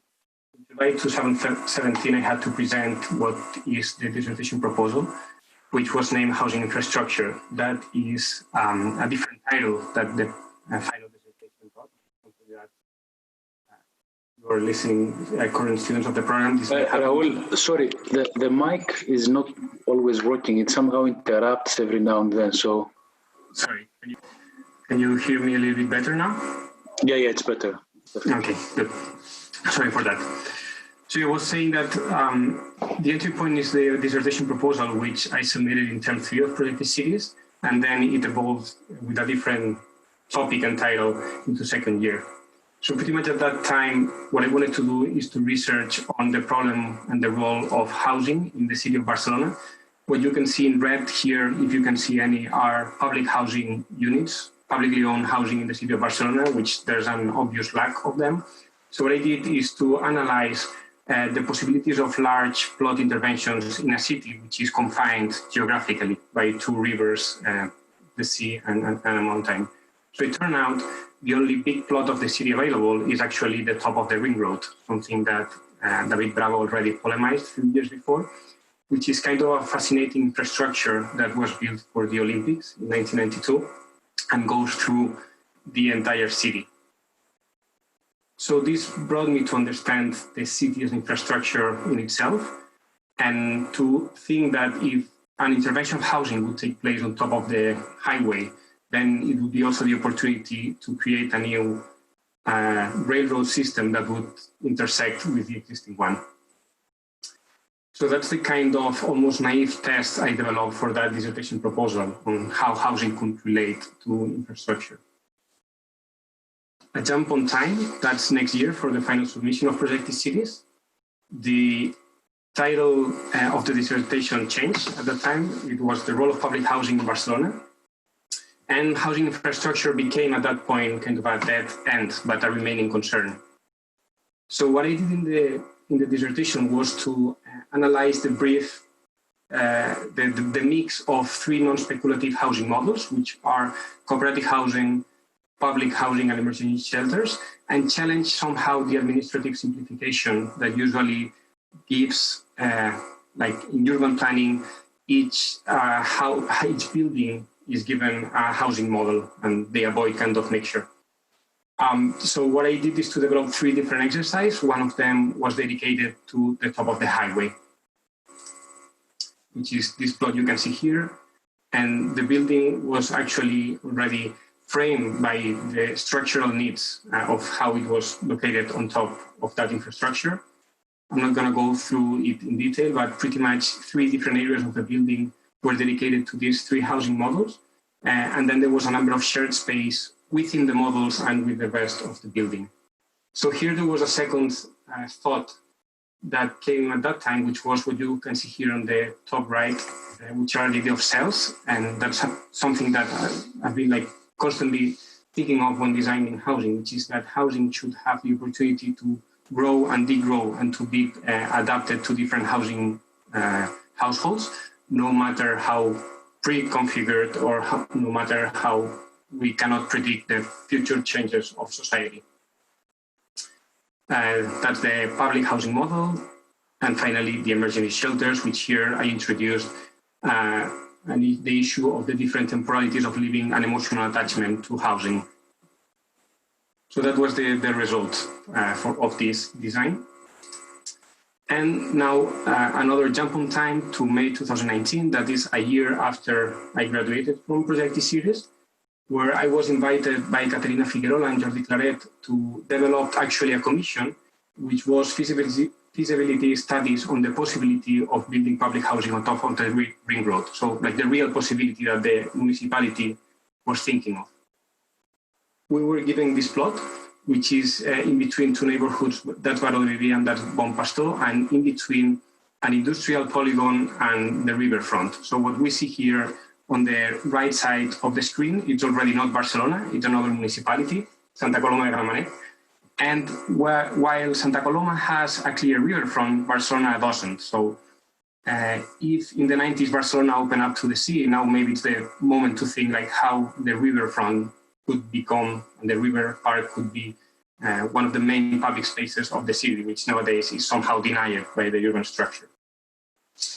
So it was a project that addressed the topics of infrastructure, public housing, production, and the river park, not only in terms of design, but also the technical and economical feasibility. In short, the strategy was based on the creation of new grounds, two platforms, one below, which was strictly the covering of the Ronda, the highway, to have public space, and a second one, which would be housing one. So on top of the highway, we would locate small workshops in relation to the next industrial fabric, whereas in the upper floor, in the upper platform, we would place housing, which would be only public housing of different models. And like, bearing in mind that we didn't want to create a front side and a back side, so all housing units should be having views to both the river park and the industrial model, industrial polygons. So that's how we thought it could look like, with the lower part that you can see here and the upper one with the housing units. We didn't want to determine the facade, so the facade is actually not designed, because we think the city should be developed by many teams and many designers, not a single team developing an entire master plan. What we wanted to define, though, is the CLT wood system that is placed on top of the concrete structure, trying to understand the different ways materials operate. And then the next topic we addressed was how to relate with the public space, both in terms of the connectivity between Barcelona and the other municipality, and how this would become the new public space of the city. So from this existing situation that we can see here, we propose this kind of relation of the city and the park when people could go down here. And then you can see here already the infrastructure, kind of the public that would go all around the ring road, which is actually unparadoxically lacking nowadays, which lead us to design the bus station. And one particular point, which is where the platform would take another level to allow the street to go underneath. So we could see here the park and the workshop here, and then the access down to the ring road and the connection with the metropolitan. But at the end of the day, this would be like a constructive system, which the volumes that we showed were just like one of the possibilities, one of the many possibilities of the system, not a particular outcome in itself. Trying to understand somehow the logic of the different materials and the different layers that the city had in this time. So how can we inhabit, how can we build infrastructure? So for the next two projects, I'll go back to Projective Cities Term Forum. That's December 2017 for me. At that time, I got obsessed, as Naina was mentioning, with Robin Evans and this essay named Figures, Doors, and Passages, where he explained how the plan evidences the nature of human relationships. What he did was to shift this, his essay, the title of his essay, into halls, thresholds, and passages, which pretty much, for me, represented three different kinds of domestic relations between the space and how the different either doors, like the function of walking through or staying in that place would evidence different natures of these spaces. So what I did was a number of theoretical sightless exercise. One, trying to develop a number of variations of this kind of spaces, and the other one, trying to understand the different possibilities of the geometry of the space, the placement within the house, and the attribute. So each of these short exercises actually were developed as a domestic typology and theoretically how this could be grouped. So for example, this one was how a house with consecutive rooms could work, and then how to deal with the lack of privacy. That's another example of the same with a completely different grouping where you enter from the center of the house rather than from the end of it, which completely changes the way the domestic space functions. For example, how to try to think a house which has only one single door and which are the possibilities that emerge from that and the constrictions as well. Or for example, how a house with a single shared hall would look like. In this case, the house was moving around that hall that was shared between different units, or in this case, a diagonal hall. So pretty much this number of proposals among the many possibilities that I developed, some of them became simply not feasible. I will show had a really strong impact on the next projects that I developed. These two projects were developed with Caterina Figueroa Van Bilbao and are part of public competitions in Barcelona. So at that time, that is my second year of Projective Cities, I was already having as the title of the dissertation, the role of public housing in Barcelona. So it made a lot of sense for me to, if I was researching on public housing, try to understand public housing from within. And I have to say almost suffering procurement conditions for designers. So that's a competition, a public housing competition that we won 2 years ago. It's quite interesting to realize how at the moment where you have to design for a real competition, there are a number of limitations by means of budget, by means of regulations, or even by means of gravity. So this really determines design decisions. The project is quite simple and it follows a constructive logic. There's a main body where all the domestic spaces are and two strips on side and side, one of which will become the access corridor and the other one will be the one facing south. So there's a kind of simplicity which I like for its radicalness, but for its radicality. It's like the same single unit, it's repeated all the time, which is allowing us to think on prefabricated systems, and which pretty much defines each house into two different spaces, one which is shared and the other one which is more private space for dwellers, and these two different bands which ultimately mediate between the outdoor conditions. So the whole house, even though it's quite simple, it becomes a system of thresholds. So going from left to right, the one from the exterior, which is north facade, it has very nice views, but on the other hand, it's very cold. The one that mediates between the access corridor and the house, then the kitchen, which is in the center of the house. We don't want to invisibilize domestic labor, and thus it becomes actually the most important space of the house and allows the dining room and the living room to be interchangeable. So that's the non-definition of the space by the architect. And then the one that mediates between the domestic indoor space with the domestic outdoor space, and finally the one which leads to that one which leads to the south. And here in Spain, like we really need to protect from the sun.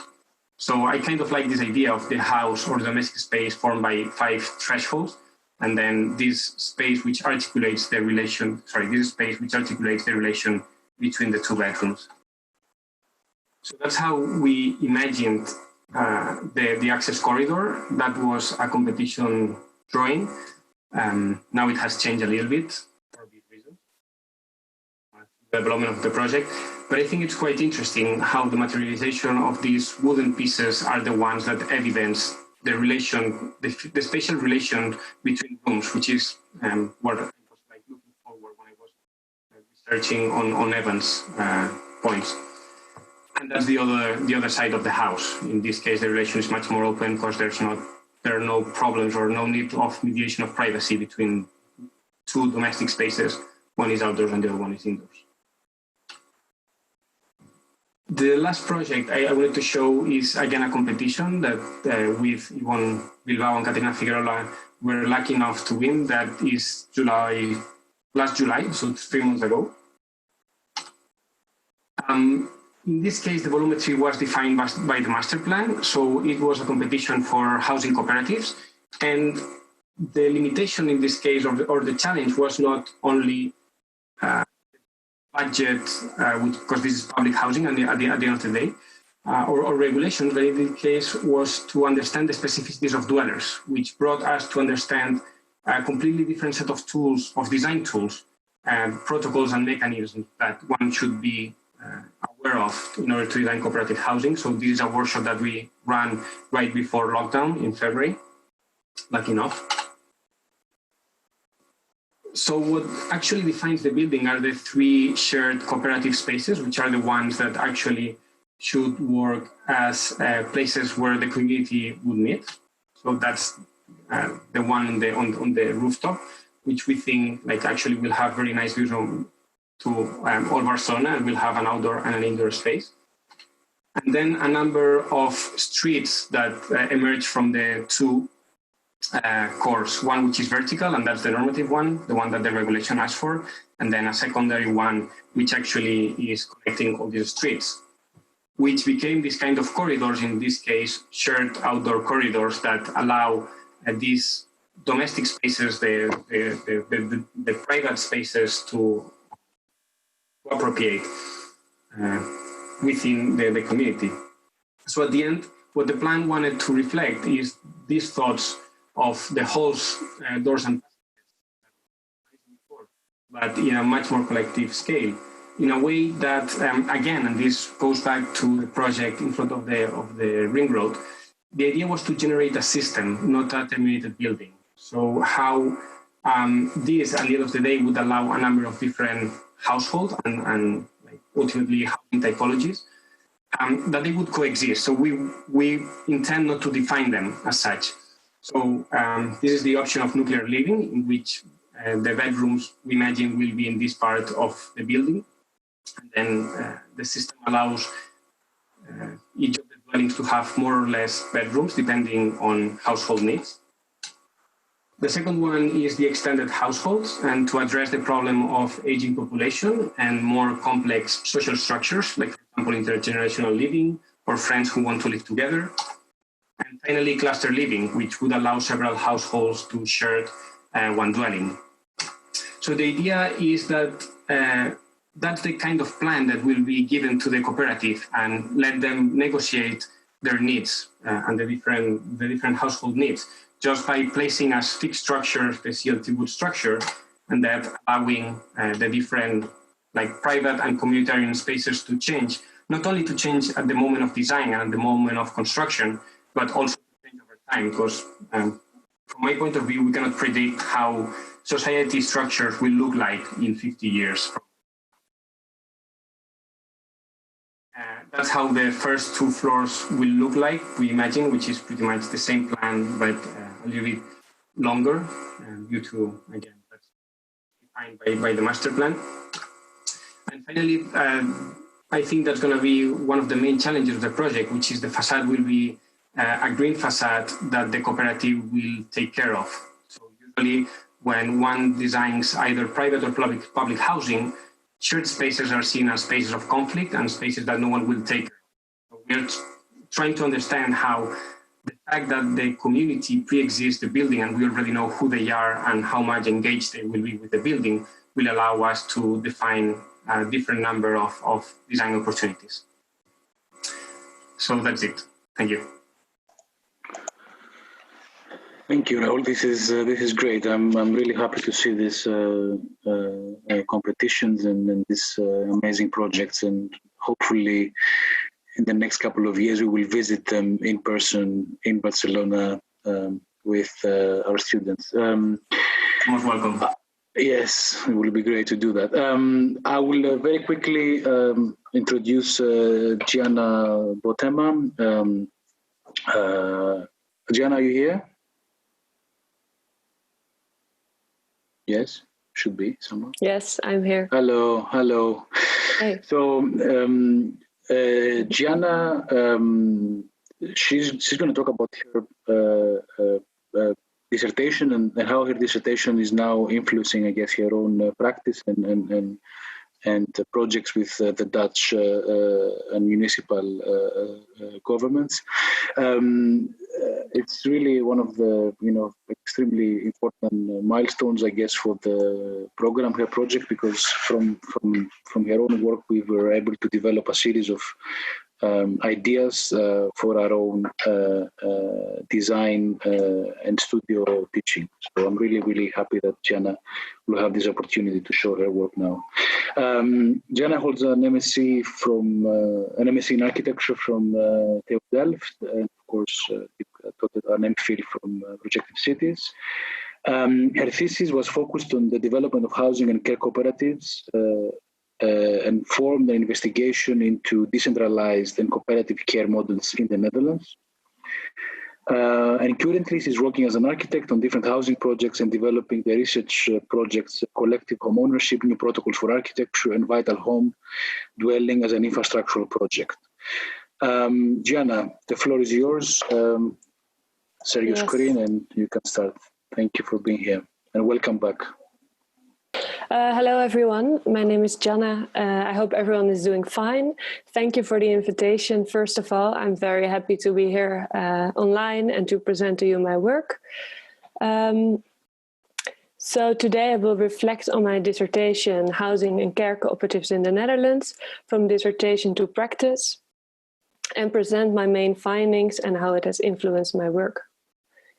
So during the course of Projective Cities, I became interested in how the dwelling, more precisely typological reasoning, played a key role in the organization of health, hygiene, and well-being, and especially how through the use of housing acts, notions on gender, privacy, and intimacy became regulated.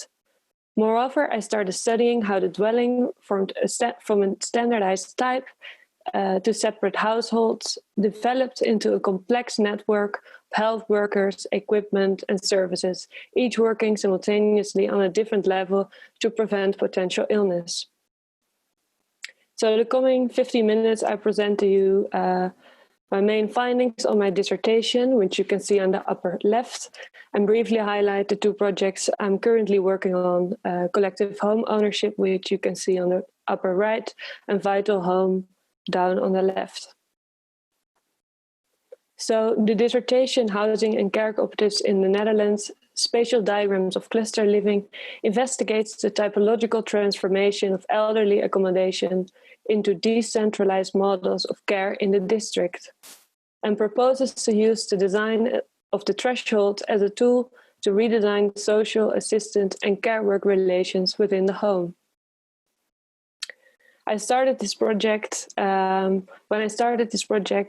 cooperatives and social support networks were coming to the center of attention as an alternative response to traditional forms of assistance.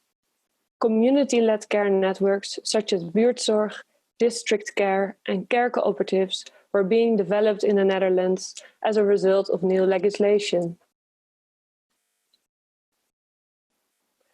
Through the administration of the right to challenge of 2016 and the establishment of the cooperative in the Dutch Housing Act in 2015, the Dutch government is framing cooperatives as an urban strategy to develop social initiatives and to decentralize care to the house and provide affordable housing in order to renew neighborhoods. The decentralization of care to the home has a long history within Dutch society and can be traced from the first institutions of the 19th century to the housing acts, district services, and emerging cluster apartments of the 20th century. Within my dissertation, my aim was to trace the relation between public health legislation on the one hand, spatial form, and care organization on the other hand. During the research, it became clear that from the Enlightenment onwards, theory of healthcare practice have emphasized the design of collective forms of living in terms of the classification of individuals. The organization of care relations is embodied into modes of division and the arrangement of parts, as illustrated by Durand in his treatise. These principles of categorization became reflected in the position of transitional spaces, from porticos, colonnades to corridors, to organize work and social relations. Visible in the first psychiatric hospitals in the Netherlands, the search for order within the population resulted into social institutions, organized through religious beliefs. Within these designs, the corridor was used as a design tool to organize the wards, work, and to separate individuals according illness, marital status, and gender. These compartments were used as a system of control to arrange encounters under strict supervision.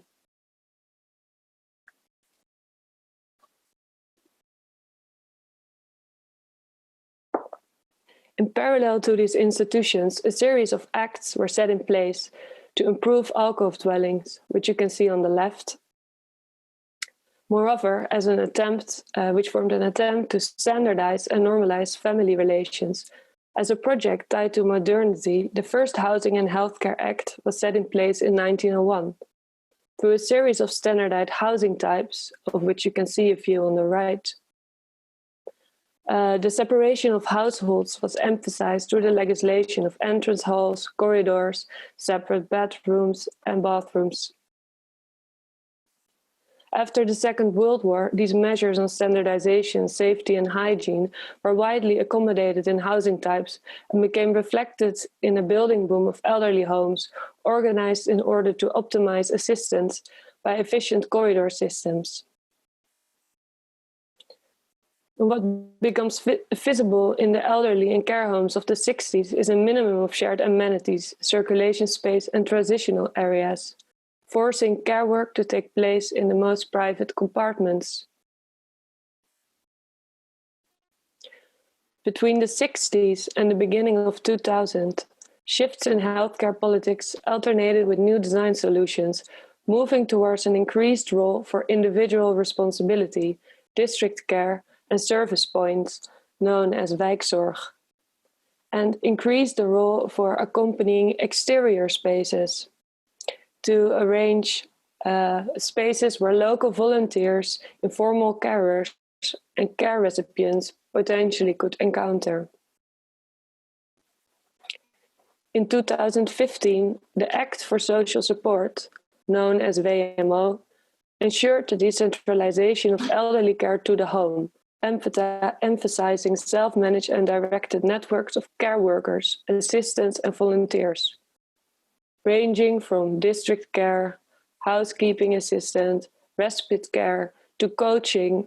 These teams form a hybrid of caring relations, organized through personal bound budgets. What becomes fundamental is that within this network of labor, modes of giving, dependence, and virtue, the home forms a site in which forms of exposure, work activities, and asymmetries take place between residents, care workers, and volunteers. So this leads me to my main research question. How can the housing cooperative form a spatial framework to organize well-being, care work, assistance, services, and social amenities within the district? First of all, as illustrated in this diagram, my dissertation argued that well-being forms a multiscalar project that should incorporate all the different parts of the body, ranging from direct measures in the cell to the organization of the cluster, the cooperative, and the larger district. These spaces are not focused only on hygiene, but range from consultation to education to mental well-being to privacy spaces.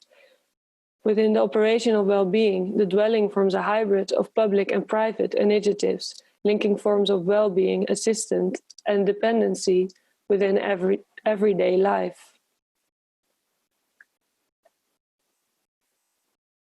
Second, as is visible in the Dutch history of Dutch healthcare institutions, transitional and circulation space plays an important role to control work activities and formed a design tool to arrange a different part as a measure of communication and to construct a set of relations.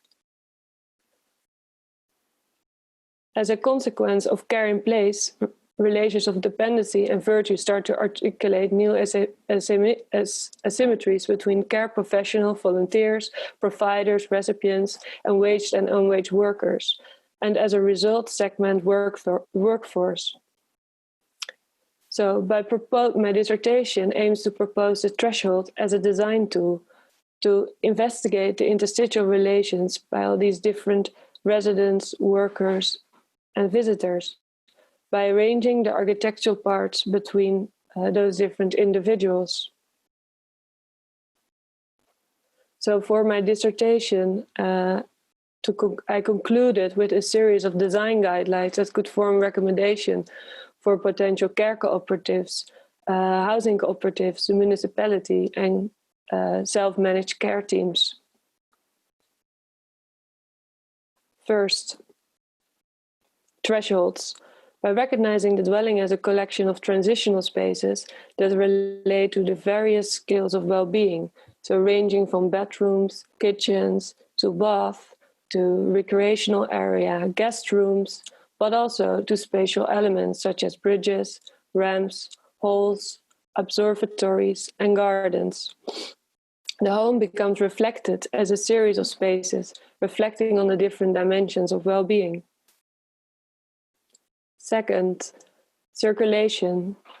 What becomes key is how these threshold spaces are and interstitial areas are used for a multitude of activities between the household, the members, and the cooperative, and how they function as a sequence of temporary use spaces. So, third, cluster units. So through the use of building types, the order, hierarchy, and formation of spaces and their relations can be organized. So these types each reflect how the household can be organized into different forms of clustering instead of private apartments in order to maximize living spaces, amenities, and services. So fourth, social structure. So these types then start to reflect through its position of local care coordinator, the programming of activities, and its schedule of daily operations, a social diagram of relations, which was, in case of the Hof type, focused on a central garden with a series of guest rooms and spaces for care coordinators located in the corner areas. In terms of a tower block, which could be located at the edge of the district, and through its vertical organization, provide a space of reference and observation towards the neighborhood.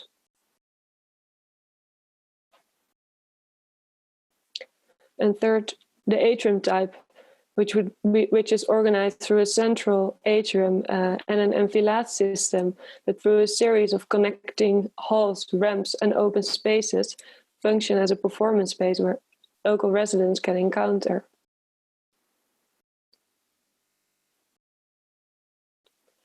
And the fourth type, which was an urban villa, which is which is designed by a collection of patios closely connected to guest rooms, consultation areas, and interior gardens.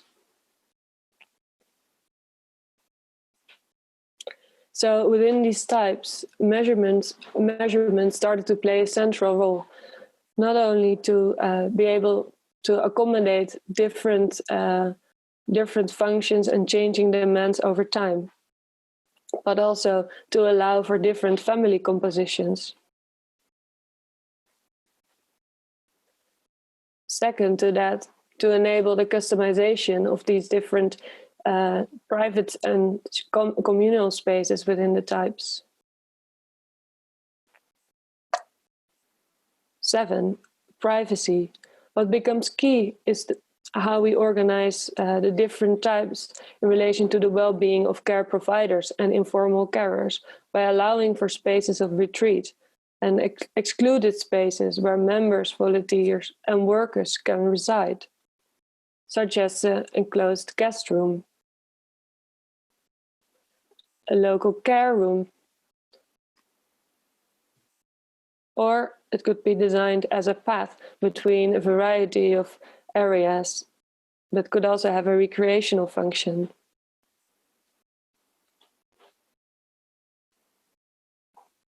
Eight, the appropriation of spaces.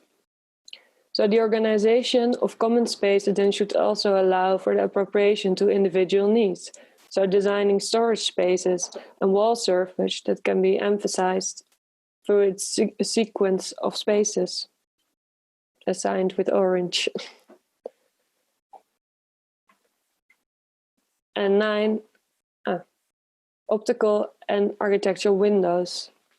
So the architectural composition could then form a window to coordinate view lines, natural and artificial light, as a layering of space, functioning as a tool of reference towards the exterior. 10, the last one, which is district equipment. So public kitchens, toilets, electricity, and meeting rooms should be able to incorporate not only within these types, but all over the neighborhood to allow for self-managed team to function properly. To conclude, these designs are not single spatial forms, but are part of a hybrid network and sequence of activities that take place within the larger home environment. Instead of recognizing our health as a search to cure diseases or define the normal or to contain aged bodies, we should recognize the dwelling as an opportunity to coordinate well-being, as an environmental condition tied to vitality. So after the submission, I had set up a research proposal, Collective Home Ownership, New Protocols of Architecture, with the aim to continue to study the political objectives for housing cooperatives, the assigned legislation, the funding and allocation of land.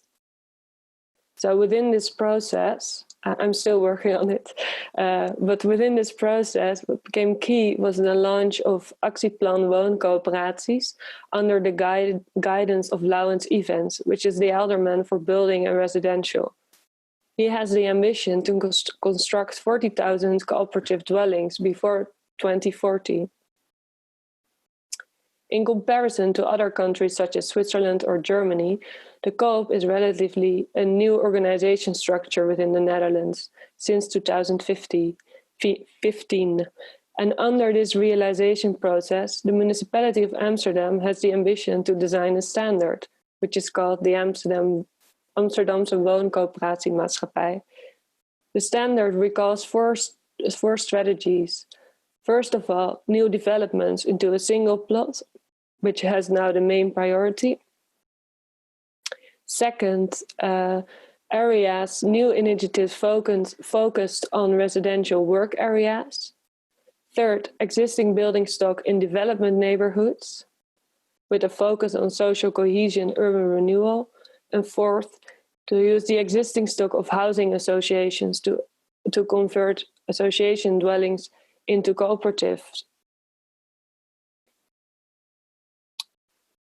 However, between the standard and new initiatives, a series of financial obstacles emerge, leading to institutional resistance. So, on the one hand, the absence of land speculation and the impossibility for financing. Second, the absence of social protocols in relation to performance agreement with a municipality. Third, there are no clear policies for the allocation of homes in relation to cultural, ethnic, and age preference. And fourth, there are assigned administrative and legal obstacles and how to organize those. Fifth, the plot rules for new constructions provide too little flexibility. So, as the municipality of Amsterdam assigned those obstacles, the implementation of the cooperative organization as an urban strategy unfolds a complex relation. On the one hand, based on spatial standardization, what are the tools and documents that actually prescribe a program of requirement, lot descriptions, zoning laws? But second, on the other hand, how do we standardize self-organization while sustaining the autonomy of the cooperative? So therefore, the aim of my project was to study the current documents and urban strategy of housing cooperatives in the Netherlands in order to rethink how to give shape to collective ownership in relation to spatial and social standardization. So I'm currently in conversation with different initiatives to see how to on the twofold reduce urban preconditions. So how can we rethink the current documents to enable more flexibility within the design of, for example, cluster apartments? Second, another conclusion that comes up through serious conversations with the alderman of Amsterdam, but also with different supervisors of urban districts, is the scale of the project. So instead of looking at it from an architectural perspective and the single plot, how can we sort of rethink, similar to the Swiss housing project Meerls Wonen, as an urban development that contains of a larger cooperatives within a site? So there might also be possibilities for financing. So the project is still under development and I'm still having these conversations.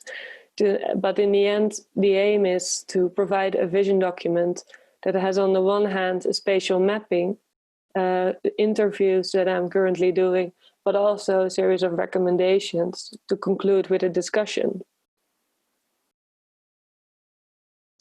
And this leads me to another project I started reworking on, which is part of, actually the second part of my dissertation, focus on care cooperatives. So the project Vital Home proposes a spatial study into the current welfare and health initiatives within the home.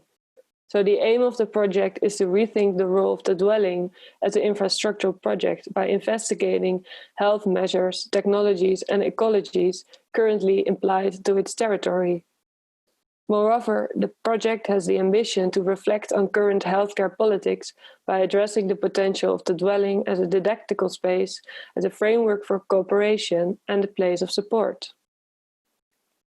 Even though since the Enlightenment pathologies have been fundamental to the nature and operation of society, today under the emergence of new virological diseases, new organizational, legislative and spatial concepts have emerged aiming to ensure distancing, policing, and controlling confinement and occupation patterns. Not only spatial measurements, materiality or ventilation systems have won our attention. New protocols on COVID-19 have informed technological devices and application, consisting new knowledge through digital measurements. In this scope of this new body of knowledge, the dwelling is emphasized through its physical performance and illustrated as a vital space. However, it is within the current system of decentralized and fragmented health provision that we have to reconsider how we understand housing and rethink the role of dwelling as a framework for cooperation and support. So currently, I'm contacting different social initiatives ranging from buurtzorg to care cooperatives to discuss how they relate to these new measures and discuss the role, on the one hand, of technological devices in relation to privacy and transparencies, but also the role of exterior spaces in relation to ventilation and as a social space. Third, the organization of protective equipment, substance in relation to particles, hygienes and surfaces, amenities and maintenance. So with a reconfigured Woningwet Housing Act of 2020, which is just last month announced, the Housing Act allows for housing associations to come up with alternative projects to organize local care and welfare initiatives. And last one, body movement. So in relation to a dynamic environment and live-work activities. So to conclude, each of these three projects are still work in progress, but they all three reflect on the relationship between the dwelling, public health and housing acts. And they have the aim to rethink the home as an infrastructural project to organize the provision of support, services and cooperation. Thank you. Thank you, Gianna. This was a very impressive presentation, and we should go back to discuss it in the Q&A. I will very quickly pass the mic to Wojciech Mazan. Wojciech, please keep time so we can spend some time discussing at the end. I'll try to be brief. Yes, so Wojciech is an architect. He graduated last year from the program, and he also has an MSc from the Faculty of Architecture of Wrocław and the Rotterdam Academy. He is a co-founder of the Architectural Practice Prologue, which currently curates the Polish Pavilion at the 70th International Architecture Exhibition, Biennale di Venezia, preparing the project, a project concerning the countryside of Poland named Trouble in Paradise. I assume he will talk about this project extensively. Wojciech also currently works as a researcher at the Royal College of Art in London. Wojciech, the floor is yours. Okay, so yeah, I hope you're able to see my screen now. Yeah, great. It's good, yeah. Okay, yeah, so thank you for the invitation. It's, I think, a great opportunity to reflect on the work, but I think what's different in my case to other presenters is in a way lack of perspective to actually reflect on it, since, as you mentioned, I delivered my work, the dissertation, just in June. So, as Platon mentioned, today I'm going to briefly discuss the problematic that I have researched within the thesis, which is the topic of the Polish countryside, that I have spent a year and a half working within the projective cities. And also the fact that actually this allowed me, with others, with Prolog, to trigger the curatorial project that I'm going to present briefly. So first, the dissertation. The title of my project was Proximal Relations. The thesis recognized the contemporary Polish countryside as a product of state's explicit social and spatial experiments. The thesis studied past and present patterns of growth in Poland caused by internal migration from urban towards rural, which is quite a unique condition within the Eastern European context. Here it is important to acknowledge that what we consider in Poland as rural, simply the countryside, is everything that does not belong to the city. And this, for this city, we see on the left bottom corner. So basically it means that the rural territory is the 93% of the entire country, which is what we see in green. My focus within the dissertation was directed on the region called Opole Silesia for its unique typological characteristics, which is what is marked here as gray. Within this region, I was focusing directly on quite specific type of linear settlement. The thesis started by tracing through its transformations, implications upon a territory, and introduction of distinctive dwelling typologies. This revealed a chronology of transformations enacted through a long history of states' endeavors to colonize rural areas. This reconceptualization of the linear settlement from a contemporary perspective offered a new understanding of their instrumentality, away and beyond their romanticization, where the countryside is read as a space of struggle and resilience rather than an idyllic landscape. The timeline in question spans over 3 periods: early capitalist, which covers the interwar period of 1918 to 1939, socialist, which in Poland I would argue is from 1946 to 1993, and late capitalist, which is the current condition. To understand it closer, simply what we see here in red is the first phase, the initial core of the settlement. What is marked as blue is the second period, meaning the socialist project enacted on the countryside, and what we see in brown marks the current condition of suburbanization.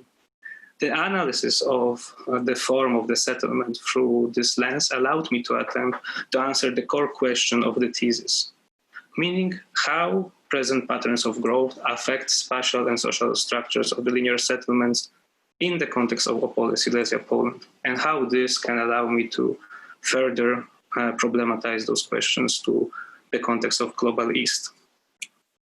To clearly see the effects of internal migration towards the countryside, I have mapped each household within the settlement. This showed an ongoing process of dissolution of those structures, meaning that the majority of households, in the most cases, are located outside of the initial core of the settlement. As we see closer on this case, it consists in total of 203 households, with only 57 remaining within the core of the village. The dispersion of the remaining 146 leads to challenges of social and spatial fabric of the village. As mentioned before, the process of dissolution can be read through 3 periods, where in each period we can actually distinguish a distinctive form of a household that this process is enacted through. From the most contemporary, the dissolution of the settlement is propelled in that case by a single family house, an independent form which alienates its users from the landscape. In the case of the socialist period, the process is furthered by the multifamily housing for workers of state agricultural farms, a form that disconnects rural proletarians physically and metaphorically from the productive source, meaning the soil. And finally, the last, the interwar period, can be characterized by form of a farmstead where vernacular aesthetic of the house was weaponized by the state to enforce and create apparent connection of the territory to the state in question. Those 3 housing typologies allow me to trace the state's strategies towards subjugation of the countryside, meaning that the close reading of those 3 elements as objects with ability to transform rural territory allowed me to understand changes within the scale of the settlement.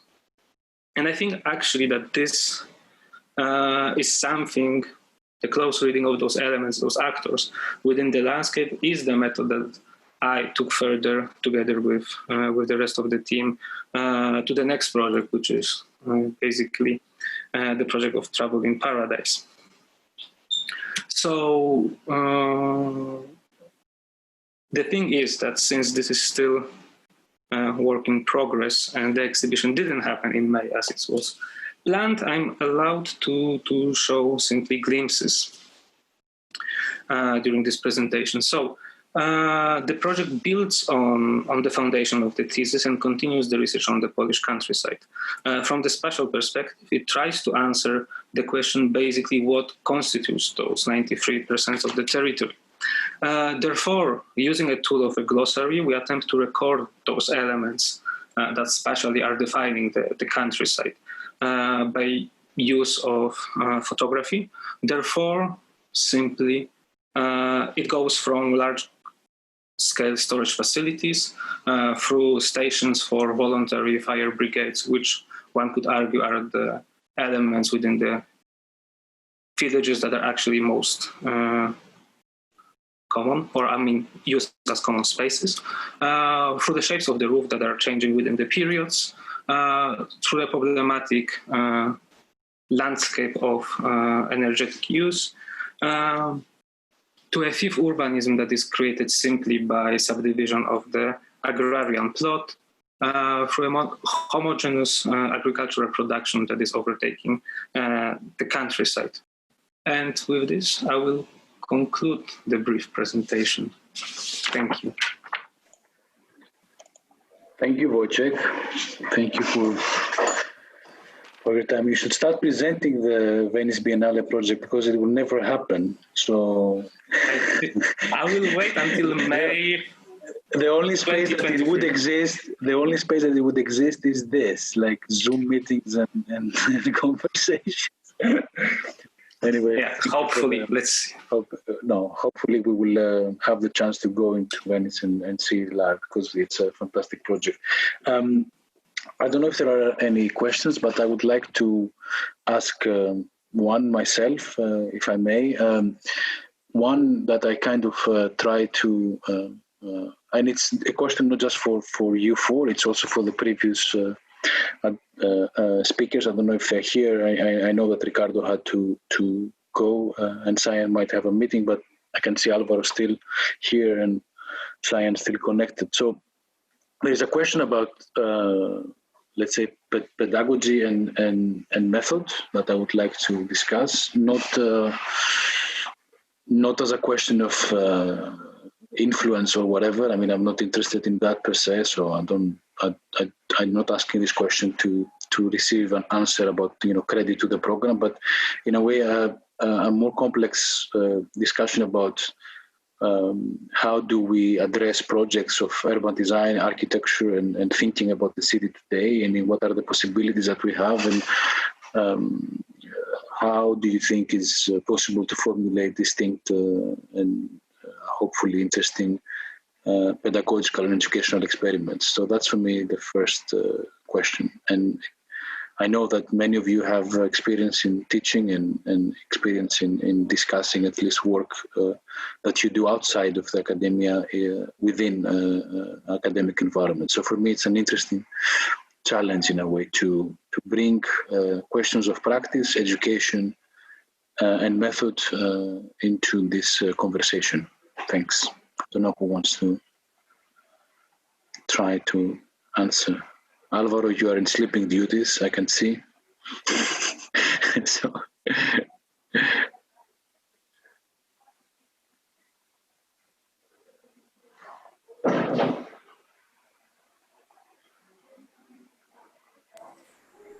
Maybe I can start with the answer, and then I already apologize, I'll have to leave in 5 minutes. I guess something that all of us have encountered are that there's a number of challenges that emerge outside from academia. And I find quite fascinating how our academic interest in projective cities has evolved in different fields, although with a common ground. I guess what would be interesting is how to start either collaborations or discussions or kind of shared projects between the different entities. And that would bring to the table for me a different number of discussions, because at least for me, I find both are completely necessary. As I explained, like I developed a number of theoretical projects, which were essential to develop then the practice ones, which again enforce the theoretical one.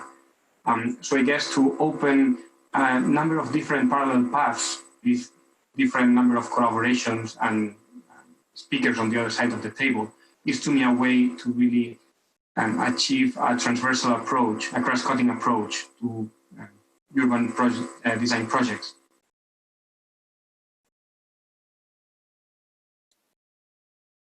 Yeah, I agree to that, Raul, exactly what you're saying, that in a way, by setting up a series of interviews and discussions with local initiatives or groups, it gives us a way to sort of understand the differences in questions that emerge. So not only from a more like organizational perspective, but also more on a social level. What are the daily practices and the protocols that groups or initiatives are encountering, and what are then the problems, or not necessarily the problems, but the struggles that emerge. And that I thought for me was interesting to study those in Projective Cities, but then also next to that, develop your own critical understanding of within a theoretic discourse to reflect on it. So not only letting it guide your project, but also reflect on that.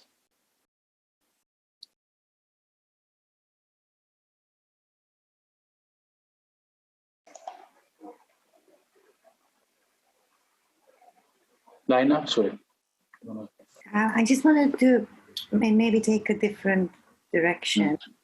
Sorry, I'm just interrupting that conversation for a second, because when I was in Projective Cities, I had this one very clever moment. It was really like outstanding. I was going to Marina Latoury's classes on the readings of modernity. And there was this moment when I was convinced that I could trace the way Chris and Sam had constructed the pedagogy of Projective Cities. Like if I read the whole history of modern art or read many of the texts, I could actually find exactly where they took different elements from. And I thought that was very interesting. And I thought that was what actually was a very interesting pedagogical. So when I started teaching, for me, that became a very interesting exercise. Like, how do you teach? What do you want to come out of it? What tools do you kind of give students? And how are they connected to the discipline of architecture? And I think that was also what, in a way, bridges between the theoretical and the practical in a very strange way.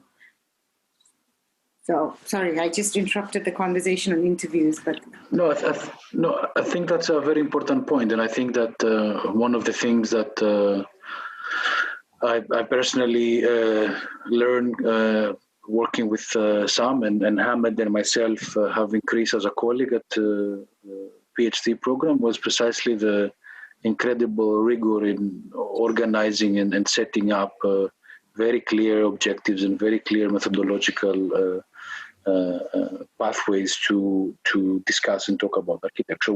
I think we added few with Hamed and Doreen, but the legacy of the program is still something that we somehow pay tribute, not because we are interested in the genealogy per se, but because we are actually also sympathetic to it. So we would have trashed it all together if we were not interested in. So it's we don't have this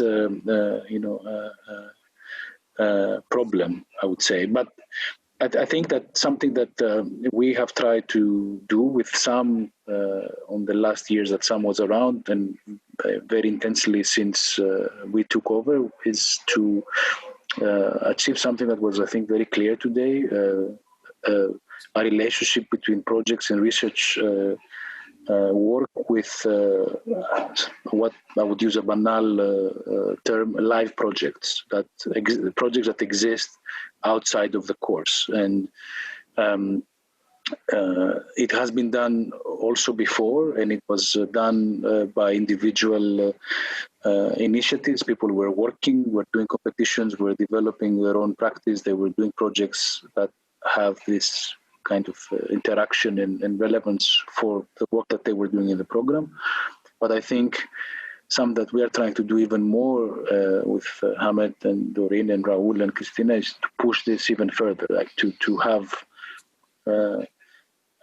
eventually projects that are happening at the same time in a parallel way within the program and outside. Whatever this means, it might mean a curatorial practice, it might mean an educational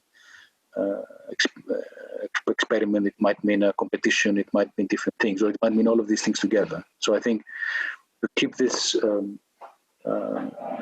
lines of experimentation open is for us essential. And I think, if I may say, that this was very clear today, that from all presentations, that this was something that we might not have achieved other things, but I think we have achieved this, and this keeps us very happy.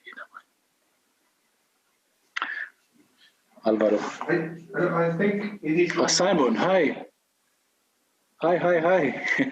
I saw Simon. To see how the project, how the program got rid of some of the most or more explicit approach to typology as something more related to parametrism, because we all know that this started with Deep 6, and it's really nice to see how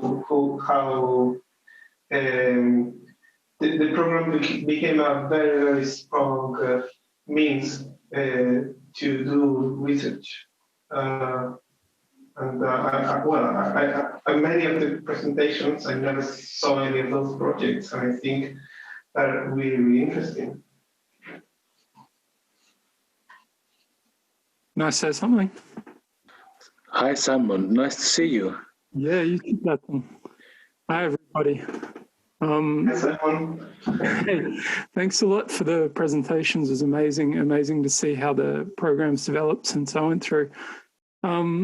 What struck me was quite interesting and sort of develops on some of the things you've been saying is the way that for a program that rests so heavily on the gathering of evidence and which sort of starts through case studies and obviously through published work as well, is now also moving into, with certain other projects that I saw, Cyan, Gianna, going into sort of talking with people, which seems so like sort of simple in a way, but at the same time is, I think, something that's at the center of maybe where the program might go is in developing different pathways of evidence gathering and research that would then feed into the projects. And obviously if it's about getting into the real world,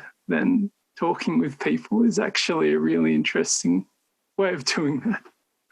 I don't know if Gianna or Cyan, if you're there, if you guys have any more thoughts about the relationship between when you spoke and your sort of in real life evidence gathering and the relationship with, at least when I was there 5 years ago, there's sort of the more architectural urban published work pedagogy that's kind of the core of the program.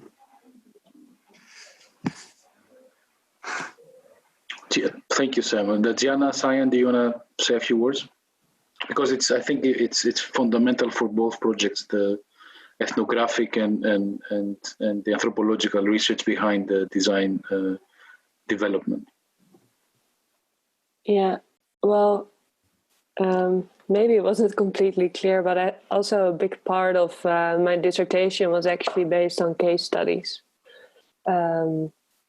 An example and archival research, and by tracing all different building types, sort of to see how the different relations within those types changed. But then sort of when I wanted to continue with the project and reflect on sort of the possibilities of coming up with a new design system for cooperatives or a standard within Amsterdam, it was very important to just start the conversation but that is also problematic at the same time. because there's a lot of resistance always in conversations. So it's also like sort of, you can't really depend on it, let's say, but it's sort of part of the process to trying to understand the actual project, I guess. Thanks, Simon. It's a very interesting observation. Yeah, I guess in my case, because say we understand architecture as a way to shape ways of life. So then through case study, we understand the spatial condition. And then through talking to people, or what we call ethnography, is to directly understand ways of life. So that for me is it opens up a whole new world of, let's say, qualitative data collection. And then in a way, I'm more and more drawn into anthropology is that, say, we say social reality, but social reality is lived social relation. And then architecture is just provide that framework of living. So then this spatial understanding and then that anthropological understanding coming together is the most interesting part for me. Because if we stay in the classical anthropological methods, what I find unsatisfactory is that they only offer explanation. They don't offer proposition or speculation. It's only engaged with what's happening now and what has happened, but not the future. So that's why I find design ethnography so interesting. It's like have a thorough understanding of what's happening now and then step a little bit forward. Great. Great. Yes. Are there any more questions or comments? I've seen many former students, many former friends, not former friends, attending the presentation like Simon. So I hope if you want to say something, please do so. Anyone? I don't know if we have any questions from any of our current students or faculty.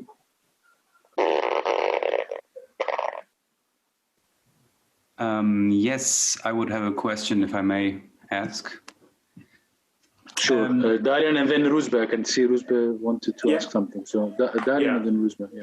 Yeah. So first off, thanks for sharing your work and journeys. It was quite fascinating to take a look at it. And I would like to take off for a second where Nena kind of departed. Namely, I think in your second or third sentence, you said that you really had to understand what Projective Cities is actually about. And then throughout all 7 presentations, I actually realized that PC is basically the only postgraduate program in which the name of the program does not imply what the program does.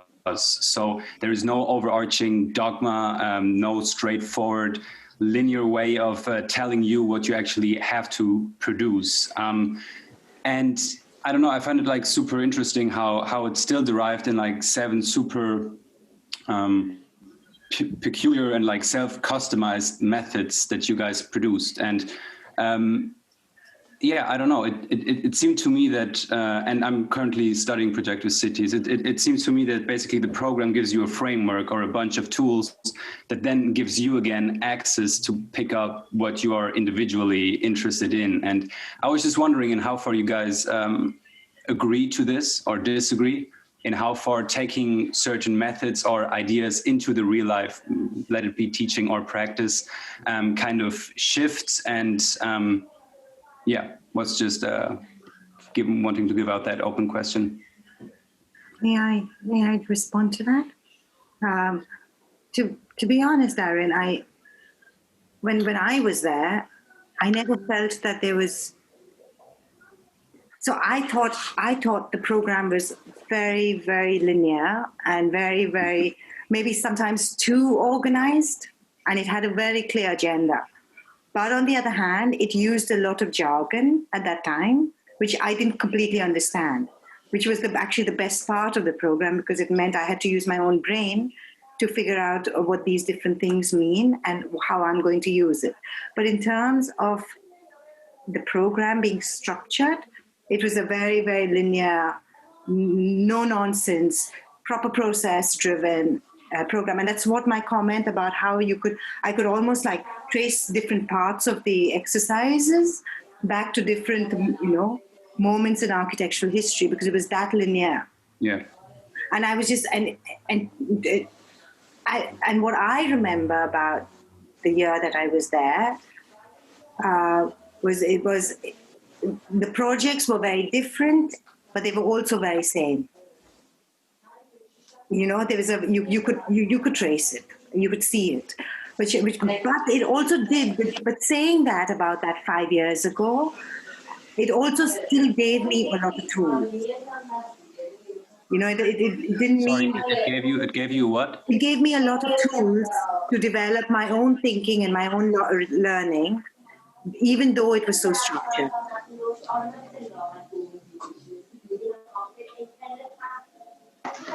I have a question for Platon. I don't know because, for example, in my case, I had the opportunity to develop my own agenda, to insist, for example, in this idea of housing and so on. I mean, I know that you are all looking at housing, but how open is for new students to propose particular subjects? Completely open when it comes to the dissertation theme or research.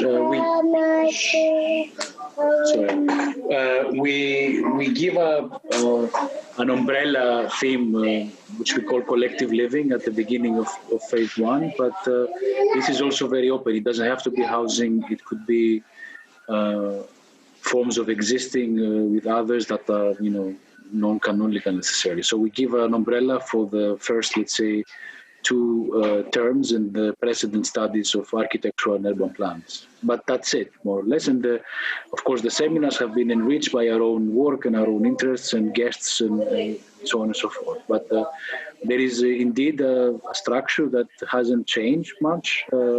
I would say it has been enriched and modified by experience and by our own individual and collective interests. And of course, the feedback that we get from all of you. So, I mean, the projects that we saw today are not selected because they are better or worse than others. For me, when I was thinking about, series of projects that have happened in the past 4 years that I'm involved in, past 8 years that I know the program because I've been close to some since I moved to London, and Chris, of course, were projects that, although they come from different, it was a curated presentation series today, right? So there were projects that they were fundamentally different. I could trace how the program evolved, how things evolve through projects that students do, not from our own agendas only. So I know exactly how each and every one of you and many other projects have influenced us and other people that have gone through the program to change and to enrich the pedagogy of the program. And I think this is something that we are, personally, I'm more interested than anything else. An agenda that is plastic and an agenda that is negotiated with the people that are involved in the pedagogical process. Otherwise we won't teach this, we will teach,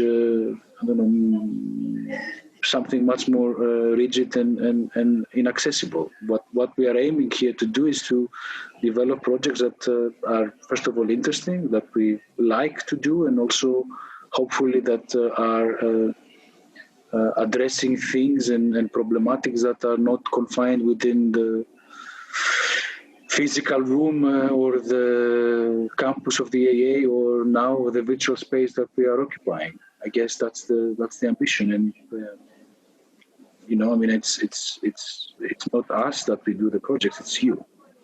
It's whoever is on the other side. We are there to assist, I would say, but it's not our decisions, and it's not our subject, to be honest. It's your own your own lives and your own ideas that matter, right? Anyway, Ruzbe? Hi, thank you very much. Thank you very much for all the presentations. It was really great to be able to see all those past works and experiences and how they moved through. Really, there was I think there was a team that was connecting a lot of them, which I wanted to question about, but maybe it might be more relevant to Sayanosh. Her experience might be able to answer that a little bit better, but I don't mind whoever. There was, in particular in Science Project and in many of other projects, there is this interdisciplinary method of approaching and gathering knowledge to be able to inform the design process, which is what I think really is one of the important or strong parts of projective cities. Again, in that project, there was mentions of reconstructing the physical environment in order to empower different ways of life and being able, for the architect to be able to do the design through research and basically empower the ways of life in those built environments. My question is, through this, while gathering all this very wide range of interdisciplinary data, is there a way, or are we powerful enough to be able to influence the built environment, not through changing or designing the architecture, but through also using different tools or different mediums to directly address the urban imagination or the place imaginary, or how people imagine a place to be lived. So, for instance, there was these examples of seeing how people in rural China lives and have their space arranged. Knowing all of that might allow people to be able to kind of construct different ways of imaginary. Is that something that can be part of a tool for people in places, for projective cities, you think? Yeah, thanks for your question. It's a really good question. I guess in my case, I particularly refer to the method of participant observation, which is argued as a way to know from within. So I guess that's what you're referring to, it's a way to collect data, even though anthropologists will disagree with that. They won't use the word data. But it is to understand, participant observation is trying to understand, say, the living environments of rural residents from the eye of rural residents. But of course, it's not entirely possible to do that. But the goal of that method is, say, when you meet someone wearing a white shirt, for example, if you ask the person, why are you wearing a white shirt? The person may not be able to tell you. So through participant observation is for you to understand why this person is wearing a white shirt without him or her telling you. So I guess this is a different way of understand knowledge, especially indigenous knowledge. We may call it data collection. I guess another thing linked to that, also linked to the work I'm doing in the lab at the moment, is we look at quantitative data and qualitative data. Say, in terms of housing, quantitative in terms of can we use machine learning to process 10,000 plans? And then qualitative is how we understand housing quality. I guess the work of architect or the work of design research is to make the connection, how this quantitative is linked to the qualitative. And then in that way, the design decisions may be informed by other sets of criteria that we don't know about before. Yeah, thank you. Okay. If there are no other comments or questions, I would like to thank everyone for their participation. I'm really grateful to all of you. It was very nice to see you even in these circumstances. This was an initiative that was also triggered by conversations we had with our students last year about the will to show and to present the work that the program has been doing throughout its existence, and having the chance to have a conversation about the projects and about your own research and ambitions. We will definitely do it again. We will definitely invite you back and many others as well to keep this dialogue open and active and hopefully interesting for all of us. So thank you all. Marcos wants to say hi, and then hope you have a nice evening. Bye-bye. Cheers. Bye-bye. Bye.